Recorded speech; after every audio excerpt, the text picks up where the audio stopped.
kó má pariwo èyí tó bá ti jẹ́ tiẹ̀ ni kó má kọ́. Nǹkan ti dé aláràbà ìdá. Dákú mo máa ń bẹ̀rẹ̀. Lómi dáadáa. Ààrẹ mo dákú mo ń bẹ̀rẹ̀. Lómi dáadáa. Àjàní dákú mo máa ń bẹ̀rẹ̀. Lómi dáadáa. Àdìsá dákú mo ń bẹ̀rẹ̀. Lómi dáadáa. Oní màmá tó kó níta. Ìwọ ló ní màmá pẹ́ kó níta. Mo làbò sílẹ̀ o lè mọ́ mi lá. Lómi dáadáa. Ó mọ́ mo sẹ́nu ṣe ló ń gé mi jẹ́. Lómi dáadáa. Èékánná ọwọ́ rẹ̀ ń yà mí lábẹ́.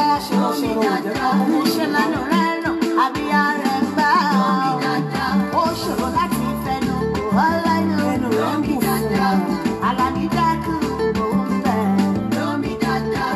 Àkànní dákú mo máa ń bẹ̀. Lómi dáadáa. Tèmítọ́pẹ́. Àrẹ̀mú dákú mo máa ń bẹ̀. Lómi dáadáa. Òun kò ti parí kúrò rí. Lómi dáadáa. Oko kọ̀ kò lè mọ́ mi lẹ́nu. Lómi dáadáa. Àfọwọ́fà sí ṣe lò tún ṣe ṣiṣẹ́. Lómi dáadáa. Àjàní dákú mo máa ń bẹ̀. Lómi dáadáa. Àrẹ̀mú dákú mo máa ń bẹ̀. Lómi dáadáa. Ìwọ ló ní màmá tó kó níta. Ìwọ ló ní màmá pẹ́ kó níta. Lómi dáadáa. Gbogbo bí ṣòjòjò kí ni kí n ṣe? Lómi dáadáa. Àrẹ̀mú dákú mo máa ń bẹ̀. Lómi dáadáa. Jẹ́ kí ó bọ́ mi mọ́. Àdìsá, jẹ́ kí ó bọ́ My talk. bó bá jẹ́ mi ló lò kó abẹ́rẹ́. Thank you, Busayo.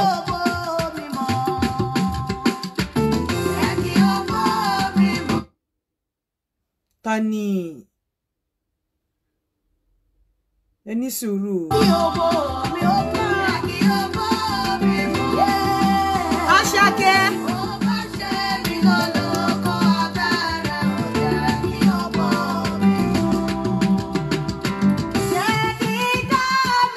Jẹ́ kí iyọ̀ mi ó mọ́.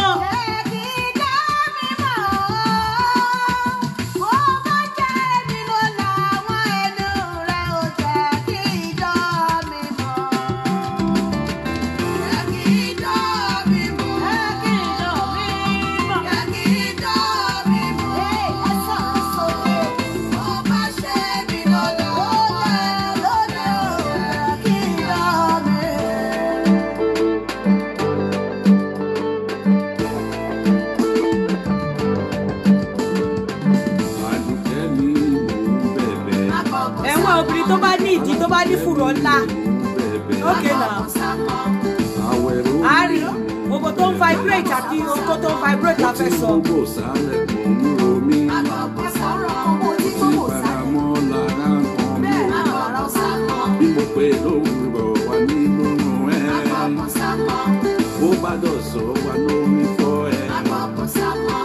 My bonnet. Bonnet is sọnù mi and my hair.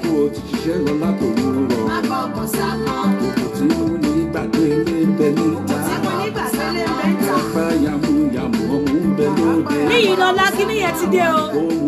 Send me your address.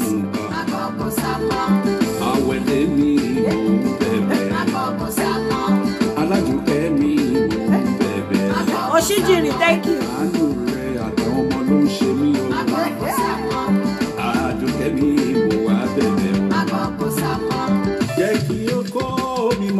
Jẹ́ kí oko ọkọ rẹ̀ ó mọ̀. Mo ní o jẹ́ kí oko baálé rẹ̀ ó mọ̀. Ajé Àjọkẹ́ Adé, God bless you. Thank you so much for coming. Jẹ́ kí oko mi mọ̀.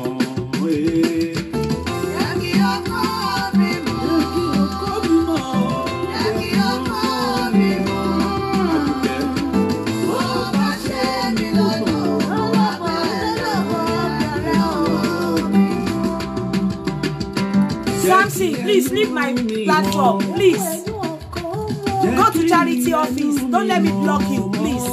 Mrs. Adeshewa. Jẹ́ kí ẹnu mi mọ̀. Jẹ́ kí ẹnu mi mọ̀. Jẹ́ kí ẹnu mi mọ̀. Bó bá ṣe mí ló la mú aya rẹ̀ o.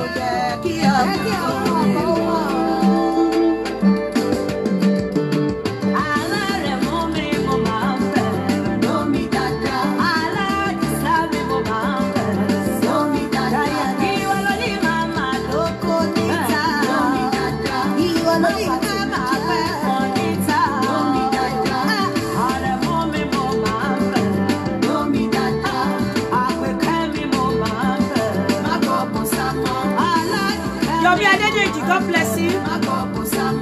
Àti everybody bí o morúkọ yín ni má bínú. Mo ti gbogbo sálẹ̀ kan ro mi. Mo ti gbogbo sálára lẹ́mi o. Àràgbá yamuyamu ọmú ó bẹ níta. Àánú àwọn ọmọ rẹ̀ ló mi ṣe mí.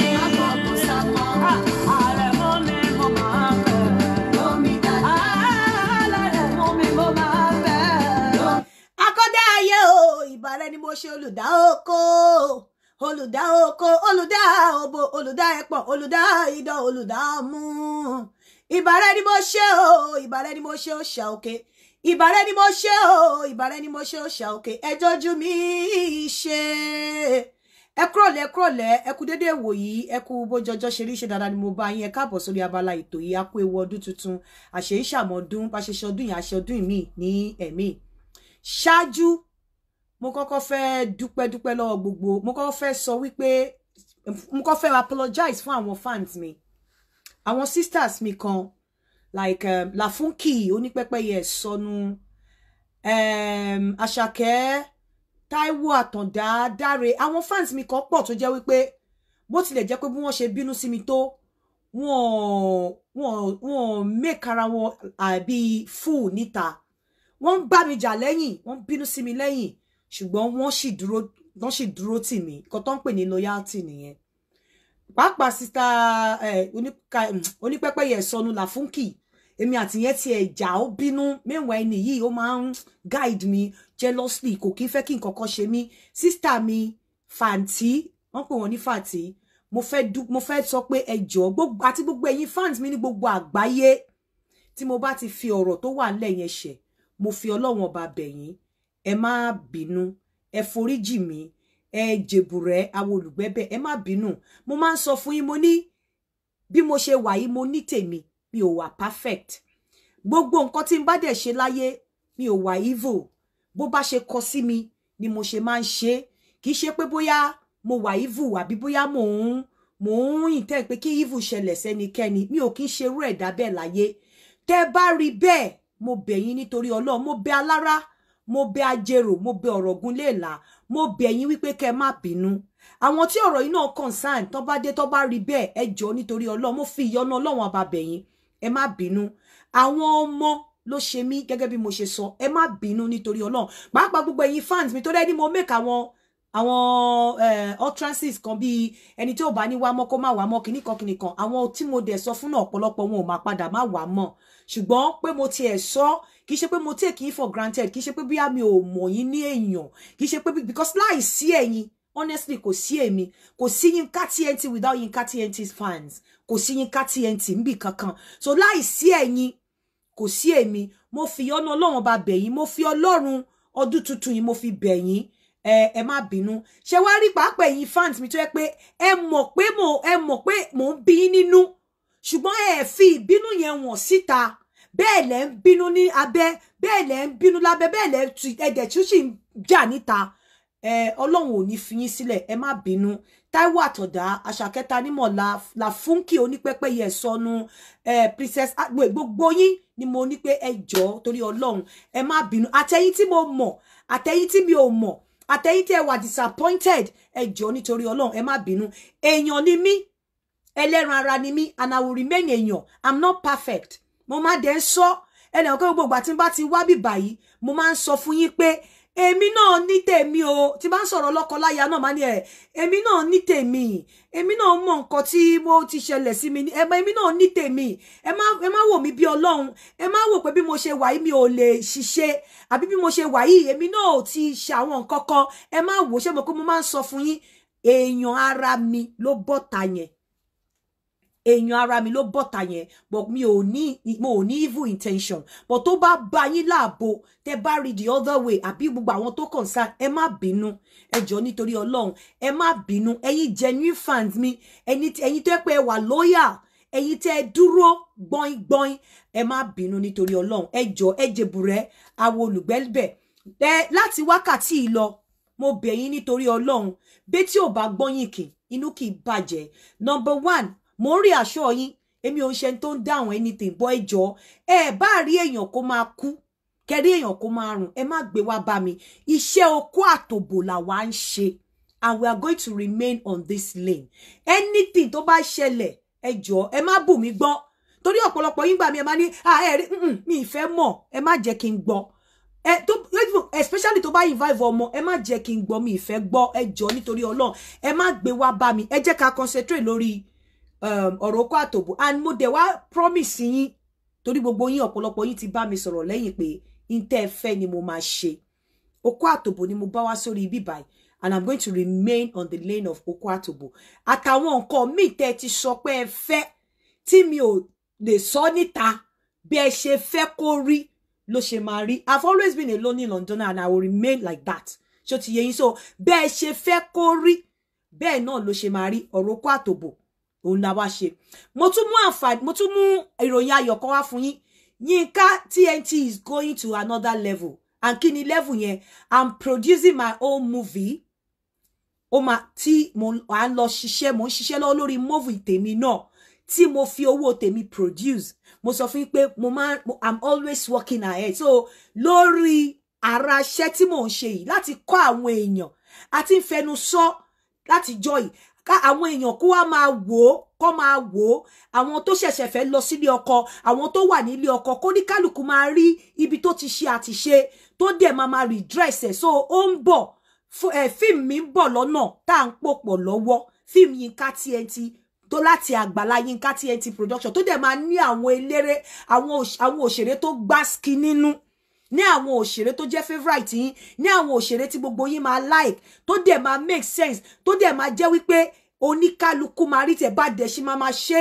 títí tọ́lọ́run fi máa ṣe dá máa fi di pé àwa náà ṣe sinimá nìyẹn à ń ṣe fíìmù tó máa wọ sinimá bọ́ ẹ mọ̀ pé àwọn tó ti débi tí wọ́n ti bẹ̀rẹ̀ ní sinimá ibi kan náà ti bẹ̀rẹ̀ ibẹ̀ kan náà ti bẹ̀rẹ̀ so àwa náà ti fẹ́ fi ti bi pẹlẹbẹ mú ọ̀gbẹ́ kódà script mi ti ready kakọ cast ni unfortunately ní ṣe mi rò pé audition wà because àwọn kan tí mo ti sọ fún wọn ní audition wà ní reason tí ó ti ṣe ní audition ni pé àwọn tí wọ́n ti mọ̀ ń pa ẹ̀ tọ́ ẹ pé wọ́n máa gba script wọ́n dẹ̀ máa heart ẹ̀ out àwọn náà máa fún mi wá mọ̀ bí director ṣe fẹ́ ṣe o bẹ́ẹ̀ mo ń sọ fún yín pé iṣẹ́ mi ni movie mi ni ó dẹ̀ máa jáde a dẹ̀ ti bẹ̀rẹ̀ iṣẹ́ lórí ẹ̀ so nǹkan tèmi kọ fúnra mi ni script yẹn ti ready then tó bá díjọ́ Valentine lágbára Ọlọ́run gẹ́gẹ́ bẹ́ẹ̀ ṣe mọ̀ pé mo máa ń gbé orin jáde orin kan wà tó ń bọ̀ o ẹ ṣàdúrà fún Basira ìtàn Basira àti Adéníkẹ́ ẹ ṣàdúrà fún Basiratu o ò ní ráhùn ẹpọ̀n rere oní orin yẹn Basiratu wé máa ráhùn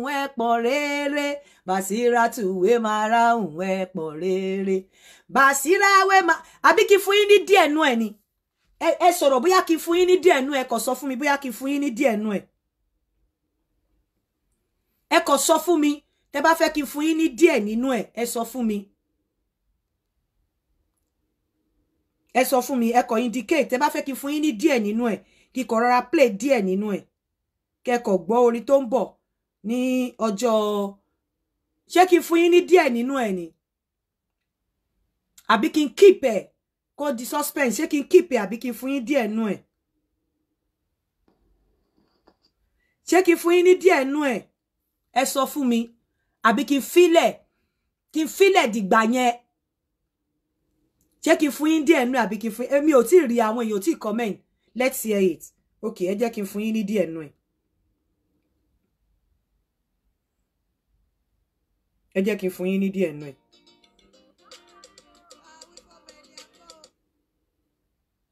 Ẹ jẹ́ fún yín ní díẹ̀ nú ẹ̀.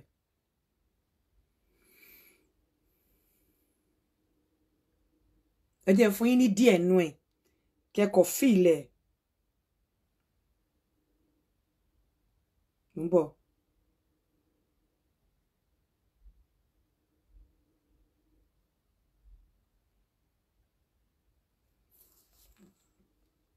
Ẹ jẹ́ fún yín díẹ̀ nú ẹ̀. Onda. Okay, kò tí deliver. Ẹ má bínú. Orí ibi tó wà, ó láti deliver. Okay.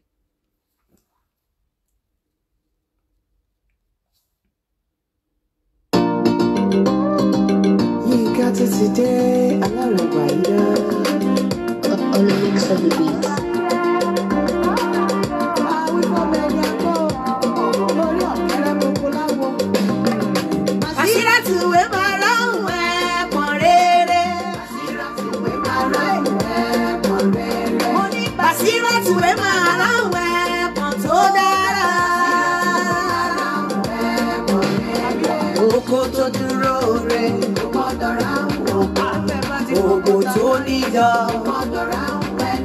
Oko dike tilẹ̀kùn wọ́n Basira gbádùn lọ́wọ́ Basira tiwe máa ráhùn ẹ̀kùn rere. So ẹ jẹ́ kíkọ́ ra fílẹ̀ ń bẹ̀ ẹ má ì tí jojú tó bá ti di Valday ẹ gbọ́ níta fẹ́ sọ lénìí wọn la fẹ́ sọ̀rọ̀ nípa òbò tó ń vibrate. Àwọn ọkùnrin ti pè mí lọ mo wá ní first 5 ọkùnrin tó bá kọ́kọ́ pè wọ́n á gba 10,000. So ẹ mọ̀ pé 20,000 nìkan mo fi síbẹ̀ bọ̀ máa kọ̀ fún opportunity yẹn fáwọn èèyàn ní nǹkan. Then nǹkan tó fẹ́ mú mi sọ ọ̀rọ̀ yìí ni wípé bí àwọn èèyàn ṣe ń sọ̀rọ̀ marriage tí marriage bá rí bẹ́ẹ̀ or tó bá jẹ́ pé bẹ́ẹ̀ ni àwọn èèyàn ṣe fẹ́ kó ní kálukú jókòó sílé ìyá ẹ̀ kó ní kálukú remain. Àwọn overrate marriage jù. A dẹ̀ ń feel wípé tí ọkùnrin bá ti marry tóbìnrin bá ti marry wọ́n ti wọ̀ ọ́ nìyẹn. Àwọn òbò kan wà tó jẹ́ wípé ní ìgbésí ayé ọkùnrin ò ní dorí láyé until after marriage. Tẹ́ pé níjọ́ tí ọkùnrin ti ń rìn láyé kò bá irú òbò bẹ́ẹ̀ pàdé rí kò dó irú òbò bẹ́ẹ̀ yẹn rí until after marriage. Ó ṣeéṣe I'm telling you categorically nísìnyí wípé àwọn obìnrin míì wà náà tó jẹ́ pé after marriage àwọn straight feelings kan máa wá fún wọn towards ọkùnrin míì tó jẹ́ pé wọn ò rí irú feelings yẹn gan wọn ò ní sí ọkọ tí wọ́n fẹ́. Àwọn àṣìṣe kan máa wà nínú marriage jẹ́ pé tí ò bá ti yọ ọmọdé tí ò dẹ̀ ti yan ọmọ ẹ̀ tó jẹ́ àṣìṣe tó mọ̀ pé ó fẹ́ lọ́kọ wàá remain nínú marriage yẹn wàá ṣe ní mẹ́nu mọ́ wàá hold yẹn as a weapon tó máa lò fún ọkùnrin yẹn. Àwọn àṣìṣe yẹn máa sọ láàárọ̀ la ṣé àwọn kọ́tẹ́mi bá sọ tèmi kò ṣe dandan ni kéèyàn gbọ́ èmi kàn sọ tèmi gẹ́gẹ́ bí alẹ́ran ara ni gẹ́gẹ́ bí ìmọ̀ mi tí Ọlọ́run fún mi. Àwọn àṣìṣe kan wà tí ọkùnrin bá ṣe nínú ìgbéyàwó tó jẹ́ wípé kó o lọ sí ìgboro kó o lọ sí ìgbara tó bá kó ọkùnrin 10 lẹ̀ 8 nínú wọn máa ṣe the same àṣìṣe. Tí ò bá ti jọ àṣìṣe pé ó la tọmọdé àbí ó la ti ọmọdé under age àbó la tọmọ ẹlẹ̀ wàá fọwọ́ bò jẹ ni wàá mú as a weapon tó máa lò fún ọkùnrin. But tó bá sọ pé irú àwọn àṣìṣe yìí ó wò lẹ́yìn tó ti bí 2 mẹ́ta ó fẹ́ fi ọkùnrin yẹn lẹ̀ ó lè filẹ̀ tó bá ní mind láti fẹ́ ọkọ mi mọ́ tó kàn fẹ́ dá dúró but pé ó fẹ́ fi ọkùnrin yẹn lẹ̀ ó fẹ́ lọ fọ́kọ mi ìyá ló máa bá dé. There's likelihood pé kó tún bá pàdé. So òun ló mú tọ́pìkì wa bọ̀ mi ò tí ì ní sọ nǹkan kan.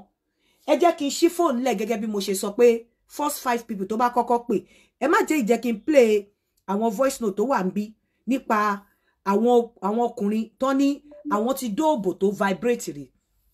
Òbò tó vibrate tá à ń sọ yìí tọkùnrin bá do tó dẹ̀ wà nínú ilé tó wà nínú ìgbéyàwó tí ò dẹ̀ dórú ẹ̀ láyé ẹ̀ kí lẹ rò pé ó lè ṣẹlẹ̀ sọ́kùnrin. Ìjẹ́ gbogbo ìgbà ló máa ń jẹ́ oògùn torí àwọn òbò kan wà lóòótọ́ tó máa ń vibrate mọ́ oko but mo fẹ́ káwọn èèyàn kí àwọn ọkùnrin pè ká lè gbọ́ experience wọn. Àwọn kan ti send voice note sí mi but I don't want to start pẹ̀lú voice note yẹn. Mo sọ fáwọn kan pé you have to call in. Mo dẹ̀ sọ fáwọn kan pé èmi á pè wọ́n fún rárá mi when it is time pé màá pè wọ́n mi mọ̀ nọ́mbà tẹ́ máa pè sí is +44 7404 851234. Mo sọ fún wọn pé màá pè fúnra mi or kí wọ́n pè wọlé. Hello. Gẹ́gẹ́ bí mo ṣe sọ fún yín pé mo máa pè yín wọlé ṣùgbọ́n ẹ má dárúkọ yín. Ẹni ẹ ti dó kí ni báwo lòbó ṣe máa ń vibrate kí ni experience yín nípa òbò tó vibrate. Ẹ ṣe ẹ kú ètò. Ẹni tó bá jẹ́ ọmọ ìgboro tó jẹ́ onífàájì tó jẹ́ ọkùnrin tó wà ń ta á mọ̀ pé òbò vibrate lóòótọ́. Okay. òbò tó ń vibrate kìí ṣe òbò gangan tá à ń dó ló ń vibrate ẹni tó lóbò ló ń vibrate. Okay. Fẹ́ gbọ́ mi ẹni tó ní òbò òun ló ń vibrate torí abẹ́ ẹni tó ní ògbólógbò wà àwa làwa ó do tí ó fi vibrate. Okay. ẹni tó bá jẹ́ ọkùnrin tó bá ní okó tó kó rẹ̀ bá gùn dáadáa kéde tó kó rẹ̀ sanra olóko gúngùn pẹ́ pé tó bá tún lè tán yóò tún kùn sí irú àwọn ìyẹn gangan àwọn náà ń pè lọ́kùnrin because a máa ń pè kankan nínú abẹ́ ara obìnrin nínú ojú ara obìnrin à ń pè ní èkùọ́. Ẹ má pe ojú ara òbò, ẹ dárúkọ ẹ pé òbò. Ẹ má òbò ní òbò obìnrin. Èkùrọ́ yẹn gangan làwa máa ń mọ̀ ní adùn òbò. Okay. Ọ̀pọ̀lọpọ̀ máa ń pè ní idán. Ẹni tó ọkùnrin tó kó ẹ̀ bá gùn tó mọ̀ gbóyè tó jẹ́ jayéjayé tó ń ṣègboro tó bá lóko. Ìjọ tó bá ti fi okó sínú òbò ẹni tó ní idán tó ní èkùọ́ tó bá ti kàn ní dodo yóò dùn tó bá ti ń dún òun báyìí òbò máa vibrate ni. Ẹ bá kí wá ní tó bò bá ń vibrate kí ni àwọn àpẹẹrẹ tẹ́yìn máa rí lórí okó pé òbò vibrate àti pé ìgbà tẹ́ dó òbò yìí. Tí ọkùnrin tí ò ní mọ̀ torí gbà náà lobìnrin máa ń fún pílò gbà yẹn náà máa ń fún bẹ́ẹ̀dì yóò wá fa òbò ó fa okó tó bá fa okó ìgbà yẹn lórí ọmọkùnrin máa ń fúyẹ́. Èyí ò fúyẹ́ tẹ́lẹ̀ mọ̀ pé yẹ́ òbò yìí ṣe kí ni ó ń vibrate ó ń gbé ó ń fa okó mọ́ra lásìkò ìgbà náà. Ìgbà wo lẹ dó òbò tó vibrate gan? Ṣé ẹ ti dókẹ́ tó marry àbí after marriage lẹ dóbò tó vibrate? Mo ṣe YouTube díẹ̀ o, mo ṣọ̀dọ̀ tí ẹ ti tó marry o, during my youth day, nígbà mo ń ṣe ọ̀dọ́ lójú méjèèjì. Ọmọkùnrin tí ò bá ṣe ọ̀dọ́ yóò padà wò ta tó bá fẹ́ yàwó lé. Ọmọbìnrin tóun náà bá enjoy àwọn èèyàn ti ń pè wọlé gan. Bó ṣe tẹ́ òun náà padà yàn àlè tó bá wà nílé ọkọ. So ìgbà wo lẹ̀yin dóbò tó vibrate? Nígbà tí mo wà YouTube ní o. So láti ìgbà tẹ́ ti marry ìjẹ́ ẹ ti dóbò tó ti vibrate? Èso ògidì tó lè vibrate mọ́ táǹsìn tó ń jáde láti inú ọbẹ̀ ti pọ̀ jù. Gbogbo àwọn tó lè ń fẹ́ táǹsìn òbò olómi ni òbò ti ń pòṣe. Mo wá fẹ́ bèrè nǹkan kan lọ́wọ́ yín. Ta ló ń do yín jù? Because àwọn kan sọ pé ìyàwó ilé máa ń dó òbò ní ìdóbò pé wọ́n ń take ọkùnrin for granted. Obìnrin ìta máa ń dún ọkùnrin ní ìdó wípé wọ́n fẹ́ impress wọn. Ẹ gbọ́ báwo nìyẹn ṣe jẹ́? Ṣé kí n má tàn yín àti Yínká? Obìnrin tó yàn bá yàn lálẹ́ ń ta ó máa dóyàn ìyàwó ilé yàn lọ. Ọ̀pọ̀ ìyàwó ilé tá a fẹ́ sílé ni ò lẹ́mìí okó. Ọ̀pọ̀ wọn ni lẹ́mìí okó. Okó tí ìyàwó bá dẹ̀ ti lè dónú lé àwọn tí ó bá dó ń ta ó bá dó. Okay, wọ́n ní kí n drop yín, wọ́n lè down question wọn, wọ́n ní kí n drop yín. Hello?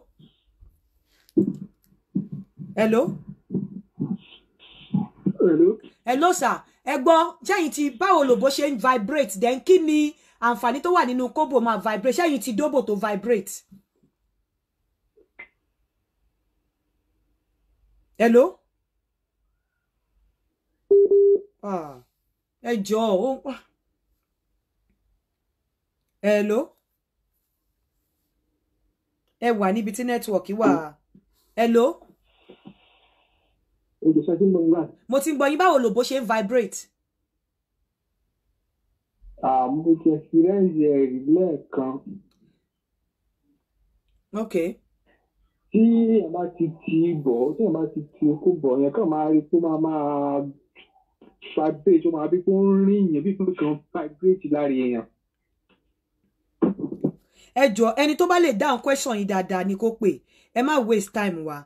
Àwọn kan ti pè tí mi ò gbé call wọn. Ẹ má waste time wa ẹ jọ̀ọ́ torí Ọlọ́run. Ẹni tó bá lè dáhùn question yìí dáadáa ni kó pè pé báwo lòbó ṣe ń vibrate. Then òbò tó ń vibrate àwọn ọkùnrin tó ń do ìgbà wo gọgọlẹ dodo òbò tó ń vibrate. Ṣé before ni àbí after marriage? Èèyàn kan tí mo ní láti pè tó pè mí. Mo ń bọ̀. Oni.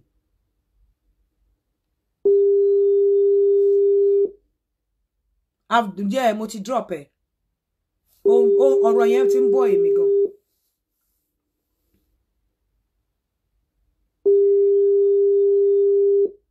The number to call is +44 7404 85123. Hello, yeah, ó sọ fún mi ìfẹ́ play voice note ẹ. Ó ní hello báwo ni?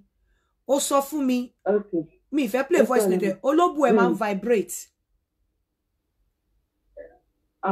Mọ́mí ṣẹ́rí ọjọ́ tí mo kọ́kọ́ máa experience yẹ in fact ó dàbí pé mo wọ paradise lónìí. No, ṣé okó ló ń vibrate ni àbí òbò torí ní sùúrù ṣé okó ló experience pé ó ń vibrate ni àbóbò tiẹ̀ torí àwọn èèyàn sọ pé okó ló máa ń vibrate mo ń gbọ́. Mo ń gbọ́. Hello mo ń gbọ́ ẹ báwo ló kí ló ṣẹlẹ̀ báwo ló ṣe vibrate. Ṣé rí bẹ́ẹ̀ náà àti boyfriend mi bá ṣe ń ṣeré lọ ó kàn dìgbà kan ló bá fọwọ́ lọ sí ibi ìdọ̀ mi báyìí bó ṣe ń fọwọ́ ṣe tó fọwọ́ kejì síbi nípù mi mo kàn rí pé bára mi ṣe ń ṣe bí mo ṣe ní pé kó jẹ́ kí n máa bọ̀ lókè nìyẹn wá ní òkè pé kí n máa bọ̀ ṣé rí gbà tí mo máa ti okó ẹ̀ ṣojú ara mi tó bò mí mo wá ní kó fi ọyàn mi sẹ́nu kó máa mú bó ṣe ń ṣe yẹn tó mú ọyàn mi tèmi náà tí mo ń bounce ṣé rí gbà tí mo fẹ́ vibrate mọ́ báyìí ó bó ṣe grab mi nìyẹn èmi gan scream ọpẹ́lọpẹ́ wípé à ń play music ní ìrọ̀lẹ́ ọjọ́ yẹn if not kò sí ni àwọn neighbor máa mọ̀ in fact that day láti ìgbà yẹn before kíkẹ́ tó marry. No, I don't know. So láti ìgbà yẹn báyìí tí mi ṣe màtọkùnrin bá meet tí n bá ti vibrate báyìí inú mi ò kí ń dùn ó kàn máa ń dàbí pé hello. Mo ń gbọ́ ẹ. Ó kàn máa ń dàbí pé ọkùnrin yẹn waste time mi ni so ọkùnrin tó bá mú mi dùn bẹ́ẹ̀ yẹn mọ́ mi. Bọ̀ báwo ló ṣe ń fi ọmọ kan tó ń sọ pé kí nǹkan vibrate pé kó máa gbọ̀n báwo ni wọ́n ṣe mọ̀ pé òbò ẹ̀ ń rí bẹ́ẹ̀. Báwo ló ṣe mọ̀ pé òbò ẹ̀ ń rí bẹ́ẹ̀ bẹ́ẹ̀ ni pé kó máa jack báwo ló ṣe ń rí bẹ́ẹ̀. Ó máa gbọ̀n pé. Mo ń gbọ́ ẹ. Hello. But ẹni tó dó yìí ṣé married man ni àbí single man.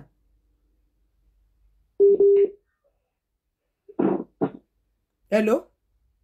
Ṣé married man lọ ẹni tó dó yẹn àbí single man. Hello. Oh God. Mo ti marry. O ti marry. Okay, ìgbà wo ló dó ẹni tá à ń sọ ṣé kó tó marry. Kí n tó marry. Okay, why? Lẹ́yìn ìgbà tí mo tún marry the same thing. So lẹ́yìn tó marry ṣé ọkọ ẹ ni òbò ẹ vibrate pẹ̀lú àbí ẹlòmíì níta. Ẹ̀yìn tó marry ṣé ọkọ ẹ lòbò ẹ vibrate pẹ̀lú àbí ọkùnrin míì. Lẹ́yìn alẹ́ ọjọ́ ọdún gan ó sì ṣẹlẹ̀ mi ìwà mọ̀ bí àgbà tí bá wà ní happy mood ló máa ń rí bẹ́ẹ̀. No ṣé nǹkan tó marry lòbò ẹ vibrate àtìgbà tó tún wá fọ́kọ ẹ ṣé òbò ẹ tún ṣì ń vibrate. Ó ṣì ń vibrate. Okay. Bó ṣe ń sọ̀rọ̀ àgbọ̀ hello. Lẹ́yìn ìgbà tí mo marry tán. Lẹ́yìn ìgbà tí mo ló ṣe ń gbọ́. Lẹ́yìn ìgbà tí mo marry tán ó ṣì ń ṣe bẹ́ẹ̀. Okay.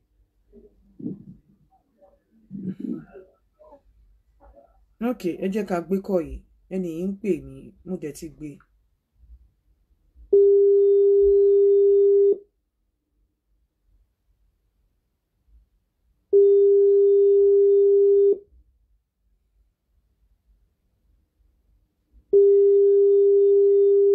The number to call is +44 7404 851234.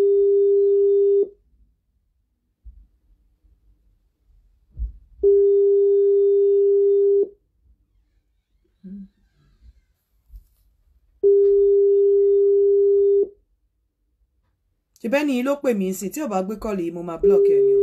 Bí tẹ́tí máa ní pé mo burú nìyẹn o.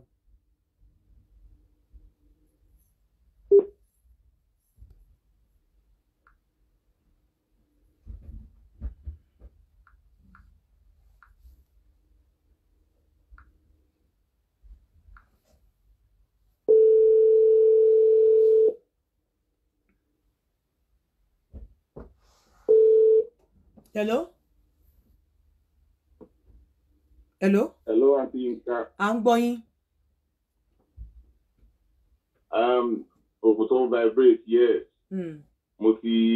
Mo ti dó ògùn tó ń vibrate. Àwọn tó ń sọ̀rọ̀ yẹn wọn rẹ̀ dáadáa. Exactly. Gbogbo gbogbo kan ló ń vibrate. Èèyàn fúnra rẹ̀, obìnrin yẹn fúnra rẹ̀ ló ń vibrate. Ó máa gbọ̀n tó kó bá wọ̀ lára tán, ó máa gbọ̀n ní ẹsẹ̀ lórí bẹ́ẹ̀dì bẹ́ẹ̀ rí tó ń shake. Nígbà tí èèyàn touch iná. Nígbà tí èèyàn touch iná tí ara rẹ̀ ń gbọ̀n. Bẹ́ẹ̀ ni tó kó bá wá kí yẹn ní ara rẹ̀ tán, bó ṣe máa gbọ̀n nìyẹn, yẹn ló ń pè lóko tó ń vibrate. So ìgbà wo lẹ́yìn wá do ṣé ẹ ti marry? Mo ti marry. Ṣé kẹ́ tó marry ni àbí after tẹ́ marry? After tí mo marry ni o mi lè purọ́. So lẹ́yìn tẹ́ ti wá lọ ṣe after tẹ́ marry yẹn, báwo lẹ ṣe pẹ̀lú experience yẹn? Ìjẹ́ kò affect tinúlé? Okay, so ti ìyàwó mi nlé mo mọ experience tẹ́ ní níta yẹn. Ìjẹ́ kò wá affect tinúlé? Ìjẹ́ kò jẹ́ kí tinúlé kẹ́ máa feel reluctant láti fẹ́ dó tinúlé?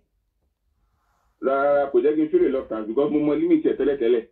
So èmi títà yẹn èmi kọ́ in fact first time tí máa rí ọmọ tó máa vibrate nìyẹn bó ṣe ń gbọ̀n, so kò affect tinúlé at all, kò affect relationship pẹ̀lú tinúlé. Okay. Èwo ló wá máa wá wù yín dojú? Títà ni mi gbọ́dọ̀ purọ́. Kí ni reason tẹ́ bá ní kò affect ẹ? Kí ni reason títà? Kí ni reason? Because ẹ sọ sí ẹni pé kẹ́ tó marry after tẹ́ marry lẹ experience òbò tó vibrate yẹn. Báwo ni ó ṣe wá jẹ́ pé títà yẹn ló wá ń wù yín dojú? Tẹ́ wọ́n bá ní kọ́ gbogbo méjì lẹ́sẹ̀ wo lẹ mọ̀ pé máa ń perform well jù lórí ẹ̀. Ṣé èyí tó ń vibrate ni àbí tíyàwó? Títà ni. Kí wá ní reason? Kí máa perform because vibe títà máa fún mi. Ìyàwó lé mi ò lè fún mi. Kí ni vibe títí tá fún yín tíyàwó lé ò fún yín? Ṣé àwọn títà máa ń do yín to impress you ni? Táwọn ìyàwó lé máa ń do yín wọ́n máa ń do yín láti take yín bí wọ́n take yín for granted. Vibe wo ló ń fún yín?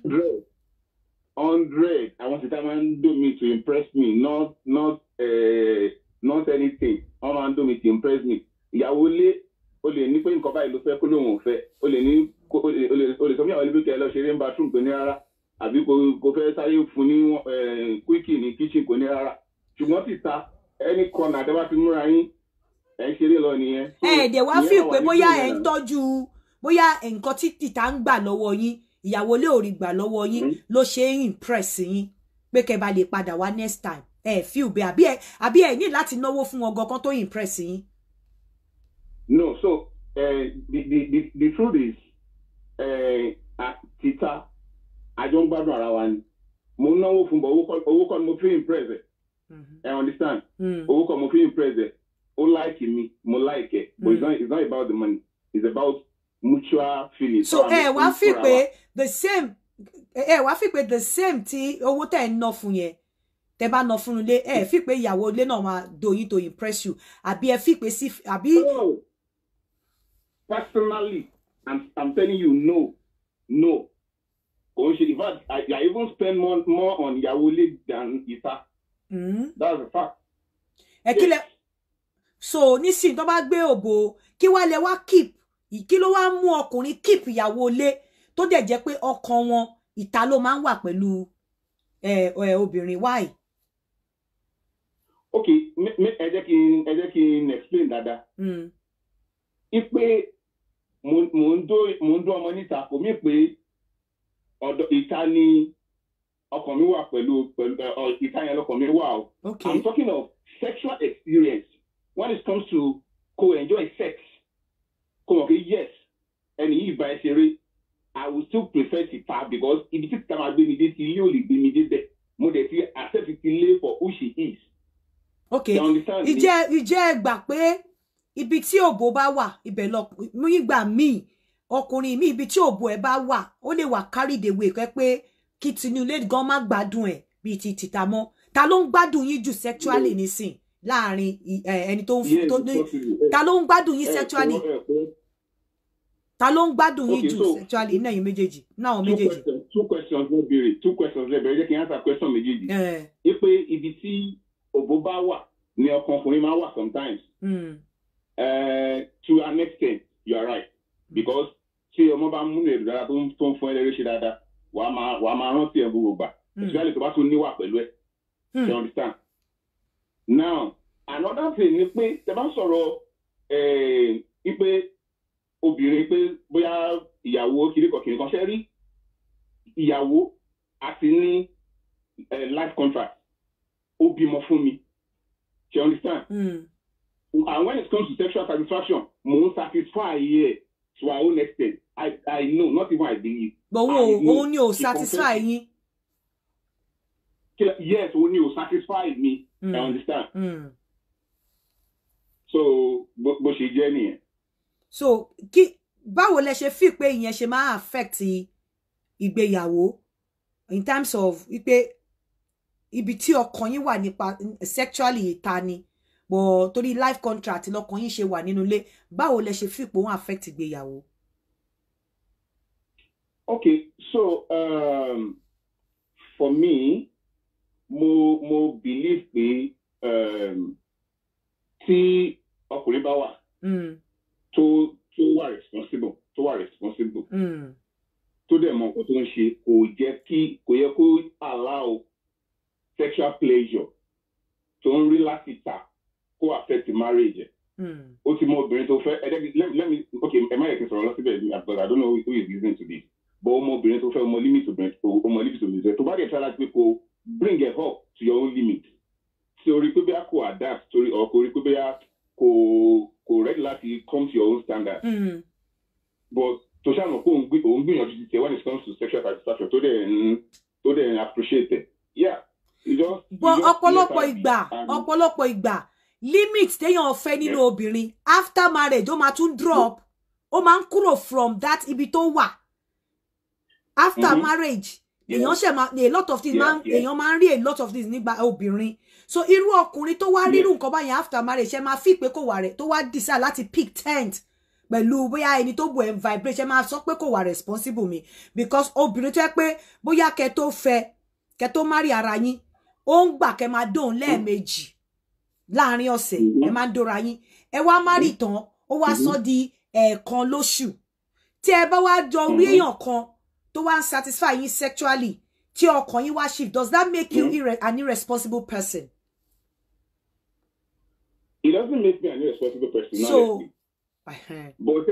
lórí nǹkan tẹ́ sọ ni o pé ẹni ọkùnrin tó bá wà ní right senses ẹ̀ tí ó bá tẹ̀ ṣe pé kinní kan pé kò yẹ kí tó bá wà responsible kò yẹ kí òbò ìta kó affect marriage ẹ̀ but ìjẹ́ yìí mọ̀ wípé ọkùnrin mi gan láti ìgbà ayé ẹ̀ kò tiẹ̀ fẹ́ dóbò níta rárá inú ilé ló push ẹ̀ bọ́ síta so tírú ọkùnrin yẹn bá ti wá wà pushed out tó wá lọ wà carried away tó wá affect inú ilé would you say that kind of man is not responsible? It's not that he's not responsible. It's just that he has allowed himself to be distracted by dreams to rí ta tó dùn ju sílé lọ. It's not that he's not responsible. Okay, ẹ jẹ́ kí n gbé call mi mo sọ fáwọn nǹkan pé mo fẹ́ pè wọ́n. All right, thank you. The number to call is +447404851234. Mo sọ fẹ́yàn kan pé mo máa pè ṣé mo rántí nọ́mbà yẹn rárá ṣá. Onílé. Mo sọ wípé mo máa pè. Thank you, Temitope. Thank you. The number to call is +4. Adé ń sọ̀rọ̀ nípa ó níbi tí mo ṣì ń lọ o. Dáre à ń sọ̀rọ̀ nípa òbò tó ń vibrate. Adé ń sọ̀rọ̀ nípa wípé àwọn nǹkan kan wà, àwọn obìnrin kan wà, àwọn òbò kan wà tó jẹ́ wípé ní ìgbésí ayé ọkùnrin kò bá pàdé rí until after marriage ló ṣẹ̀ṣẹ̀ wá bá pàdé. Ní time tó dẹ̀ máa bá pàdé nínú marriage after marriage á jẹ́ time tó jẹ́ wípé ojú ń pọ́n because hello ó yẹ ẹ gbóhùn sókè ẹ gbóhùn sókè. Ẹ káàsán. Ẹ káàsán. Yes. Mo wà live àbí. Okay. Kí lẹ fẹ́ kí n sọ mà? À ń sọ̀rọ̀ nípa òbò tó ń vibrate. Ẹ dẹ̀ sọ fún mi anyway mo wá ní pé mo máa pè yín padà. Ó wà live. Ẹ má worry máa pè yín padà. Hello ma. Mo ń gbádùn yín. Yeah. Ẹ kọ́ sábà ẹ kúṣẹ́. Yeah. Ṣé rí mo fẹ́ sọ àwọn kan pé èmi tẹ́ ń wò yìí mo ti dóòbò débi pé ó ń gúnfẹ̀ ó dẹ̀ ń ṣe sókè. Òbò ń gúnfẹ̀ ó ṣe sókè. Èmi tẹ́ ń wò yìí. Mo rí tẹ́ kọ́ ẹ pa Facebook yín mo rí tẹ́ kọ sórí platform pé ṣé mo ti rí òbò tó ń gùfẹ̀ tó dẹ̀ ń ṣe súkè rí báwo ló ṣe ń gùfẹ̀ tó ń ṣe súkè báwo lòbó ṣe ń gùfẹ̀ níbi tẹ́ tó dé.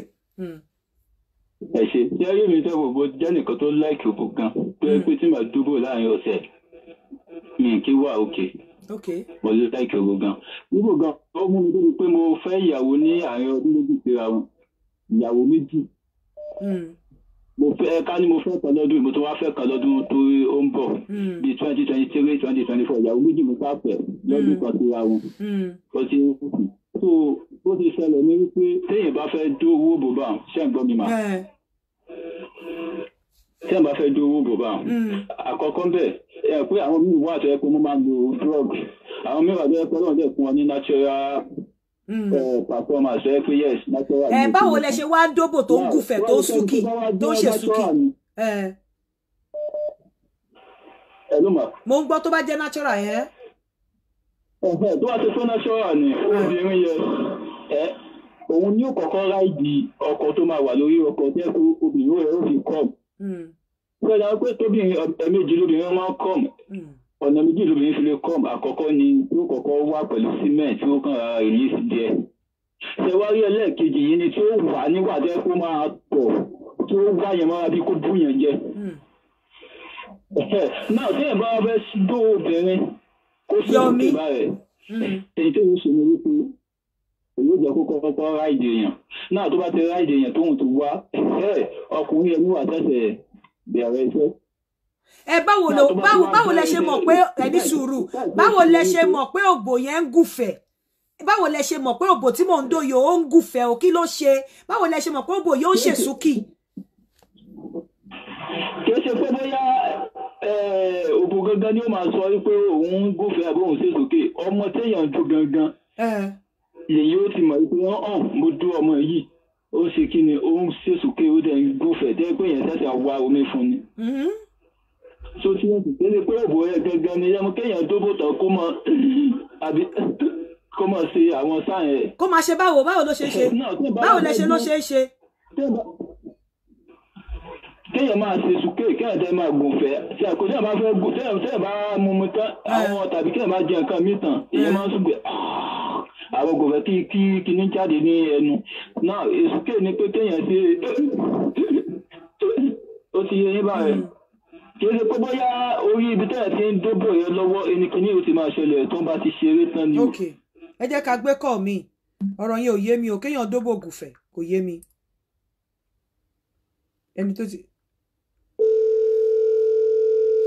ẹni tó ti fẹ́ pè mí láàyè ṣeré ẹ̀yin ọkùnrin tẹ́ wà lórí pláfọ́ọ̀mù yìí láì dáre àtọ̀dá àti yọ̀mí ìjọ tí bá ti ń ṣe ẹ̀kọ́ láti experience yìí fún wa ẹ ló ẹ mò ń gbọ́ ìgbà tẹ́ tí mo ti sọ pé mo máa pè padà pé màá pè yín padà pé kẹ́ wá sọ live ẹ ṣe tí wá ẹ mò ń gbọ́.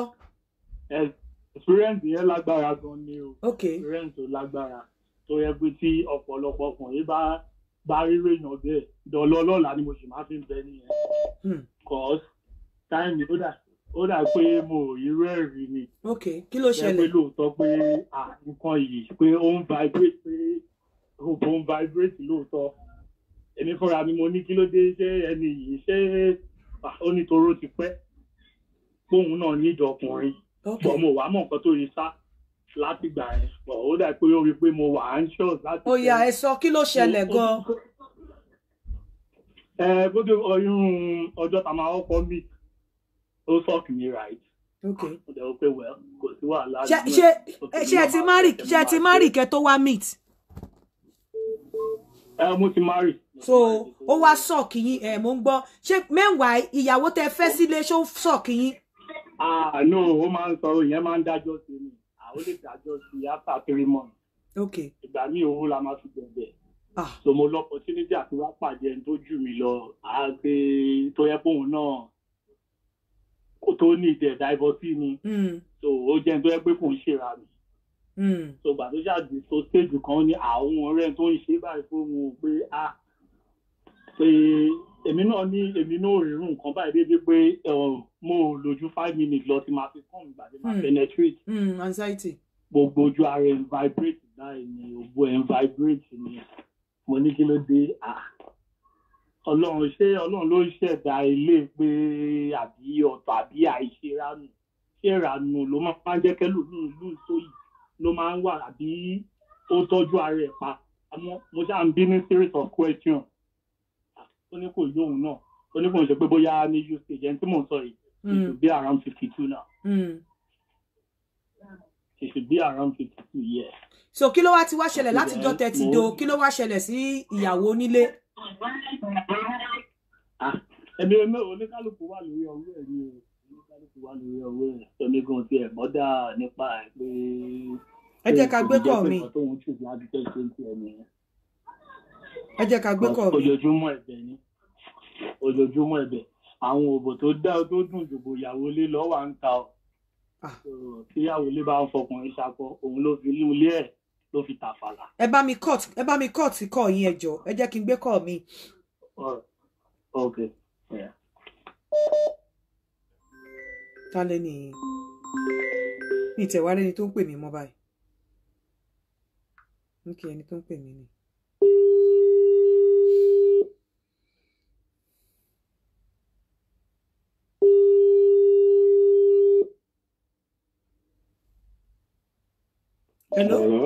Hello, mo ń gbọ́ yín o. Orúkọ mi ni Afọlábí. Okay. Láti Èkó. Okay.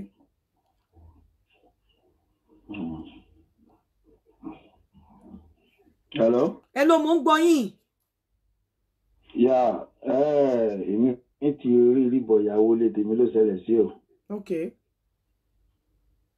Ìgbà tí mo ti ní àkọ́kọ́ mo ní ẹ̀kejì gẹ́gẹ́ bí nẹ́ẹ̀sì tèmi wà tó fààyè gba kéèyàn fẹ́ méjì mẹ́ta. Ṣùgbọ́n tí mo fẹ́ ọmọ Ìgbò ni. Okay. Ti tomorrow ó yìn vibrate. Ti tomorrow yìn vibrate. Tó bá lóyún kò ní vibrate mọ́. Tó bá ti wà nú oyún kò tẹ́jú. Nígbà tẹ́lẹ̀ tí wá rí òbò tó vibrate nísìn.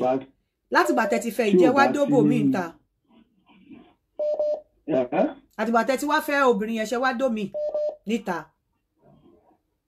Àmọ́ ní méjì mi tí mo tún exchange bẹ̀ tó ní mo ń gbádùn jù. Ẹ̀bọ̀ lẹ́yìn ẹ̀ méjì yẹn ṣebí méjì tó ti wà before ẹ̀ ni. Wọ́n wà ní mi ò léwọ̀n mú kọ́ ní lọ́tọ̀ọ̀tọ̀. Lẹ́yìn ẹ̀ ṣé ẹ tún ti dó ẹlòmíì tí ó yàtọ̀ sáwọn méjì yẹn lẹ́yìn ìyàwó yẹn? Irọ́ mi ò tí ì rírú yẹn mọ́ mi ò rírú yẹn mọ́. Rírú yẹn mọ́ bọ̀ ṣe ṣì dó ẹlòmíì ṣá. Ìbíyàwó lèmi làwọn mẹ́tẹ̀ẹ̀ta mò ń dùn wọn. Understand nǹkan tí mò ń sọ. Nǹkan tí mò ń sọ kọ́ ni understand mi.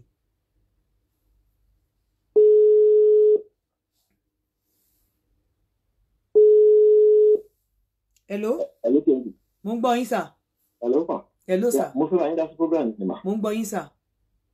Ẹ jọ̀ọ́ ma, mo ti experience yẹn rí pẹ̀lú ẹni yẹn òyìnbó ni she was 9 years older than me. Okay.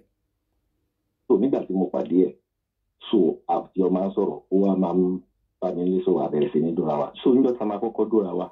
So àti ṣeré bó ti fọwọ́ sí lára ṣe gbogbo eré kó ṣẹ̀ tó di pé mo wọlé. Ìgbà tí mo wọlé nǹkan tí mo ṣe ni pé gbogbo tí a ti ń bára wa sùn gidi mo wá kó ẹsẹ̀ sí jíkà. Okay. Mo wá tó fẹnu sí lẹ́nu so mo wá kanlẹ̀ gidi. So ìgbà tó ń kanlẹ̀ yẹn tó máa wá mo ṣe ló kàn bẹ̀rẹ̀ sí ní gbọ̀n bí ìgbà tí gírì bá mú yàn. Ìgbà yẹn ó wá ń dà so bó ṣe ń dà yẹn bó ṣe scotty to scott jáde yẹn ó tó máa dà sí mi lẹ́pọ̀n mọ́ ìtàn báyìí èmi mo kàn yọ kó yẹn nítorí it's too hot. Okay. So ìgbà tí mo wá yọ so ó wá ká wá sí gbọ́dọ̀ so ìgbà táwọn ẹ̀ wá balẹ̀ so àwa clean up so àtúkọ̀ ti dùn so lọ́jọ́ yẹn ìgbà tó gun train délùú tó wà torí Holland ló wà tẹ́ bá wo nọ́mbà rẹ̀ níbi tí mo ti ń kọ́ ó ń láti pè mí pé pé bó o sì ṣe wà ní train pé kí ni ẹ ṣe ń vibrate lónú lọ́nà ìyá ẹni mo ìfẹ́ tí wọ́n lè fẹ́ afẹ́ra fún ọdún mẹ́ta ó kó wa bá mi tí mo gbé yìí òun dẹ̀ ló fún mi wè bẹ́ẹ̀ tí nǹkan tí mo fẹ́ sọ ni pé kò sígbà tí mo bá dùn yálé everyday là ń dóra wọn gbà yẹn ó sì máa ń vibrate bẹ́ẹ̀ ló sì ṣe máa ń ṣe. Mo wá fẹ́ bèrè lọ́wọ́ yín ní Áfíríkà ìjẹ́ feel pé marriage wà overrated ìjẹ́ feel pé àwọn nǹkan wípé ọkùnrin kan lè wà àbí marriage kan lè wà tí ò ní sí ṣùgbọ́n tiẹ̀ débi wípé tí ò bá fọgbọ́n ṣe ó máa kúrò ńbẹ̀. Àǹtí kò sí marriage tí ò ní ṣùgbọ́n kò sí gbọ́lọ́gbẹ́ nìyẹn wá tọ̀run kò sí marriage tí ò ní ṣùgbọ́n. Tó ṣe lọ́pọ̀lọpọ̀ àwọn obìnrin tó wà láyé ìsìn ọ̀pọ̀lọpọ̀ wọn bí tó téèyàn ń lóyàwó ti lé táwọn ti yìí tó mọ̀ nígbà tí pẹ́ lé wọn máa ń dàjẹ́ ni. So òbó títa yẹn ló ń jẹ́ kí ilé gan dúró. Tó lọ́pọ̀lọpọ̀ wa tá a bá ti jàjẹ́ yóò ń ta obìnrin nítorí pé tẹ bá fẹ́ tó ṣó ń jẹ ní pé kíní kan obìnrin bóyá lẹ́ẹ̀kan lóṣù bẹ́ẹ̀ nǹkan ṣe sọ́ọ̀sìn ṣùgbọ́n títa á ṣe gbogbo eré ẹ̀ ṣe gbogbo ẹ̀ so wàá ti gbé yẹn sórí wàá tó bá tọkàn yín bá kàn ti délé wàá kàn wo ní pé ìwọ tó ti jàjẹ́ yóò ta ṣáàtì ìgbà tó bá fẹ́ ṣe tí ò bá ti dẹ́ lóhùn so ìwọ náà wàá kàn ráyà pátì náà ni so bí ẹgbẹ́ mi ṣe rí lèmi ṣe ń sọ ọ́ mi mọ̀ bóyá mo answer question yín. mo ń gbọ́ yín ibi tí a ṣì ń lọ à ń sọ̀rọ̀ torí mo rí a lot of things tí mo rí tó jọmọ́ iṣẹ́ mi tẹ́ pé I'm of the opinion wípé tí àwọn èèyàn bá ṣe ní notion yẹn nípa marriage kó kúkú cancel marriage kó má sí marriage mọ́ torí wípé number one kò sí marriage tí ẹ lè ní téèyàn lè ní tí ò ní sí ṣùgbọ́n tàbí yẹn ó kọ̀ yà ẹ jẹ́ gbé kọ́ mi sà ó kọ̀ yàtọ̀ síra wọn ni. Hello? Mo ń gbọ́ yín. Ẹ kúrọ̀lẹ́, yeah. Mo ń gbọ́ yín. Mo ń gbọ́ yín ṣe bẹ́yìn lẹ pè mí. Mo ní ṣe ń gbọ́ òbò tó bá ń fa dé. Èmi ò like ọ̀rọ̀ tẹ́ ẹ sọ yẹn ó ń kill me ọ̀rọ̀ ẹ̀yin èèyàn ẹ get used to me. Téèyàn bá ń sound báyìí ó máa ń fa ìrẹ̀wẹ̀sì bá mi ò like ẹ̀. Mo ń try láti control ara mi bọ̀ ẹ sọ̀rọ̀ kó dáṣà kọ́rọ̀ dáṣà ká lẹ́nu yín. Ẹ má sọ̀rọ̀ bíi pé ẹ kò fẹ́ sọ̀rọ̀ mo ń gbọ́. Òbò tó ń vibrate ṣe ń gbọ́. Kì í ṣe pé bóyá tí ọkùnrin bá ń do ẹ lọ wádẹ̀wò tó bá ń vibrate ẹni tí ó bẹ̀rẹ̀ bá ń vibrate nínú kó jẹ́ pé èèyàn lè rí ọlọ́mọge kó rẹ̀ máa vibrate ẹni tèmi tó vibrate ọlọ́mọ ló ti bímọ rí. Òbò ọmọge ò ní vibrate.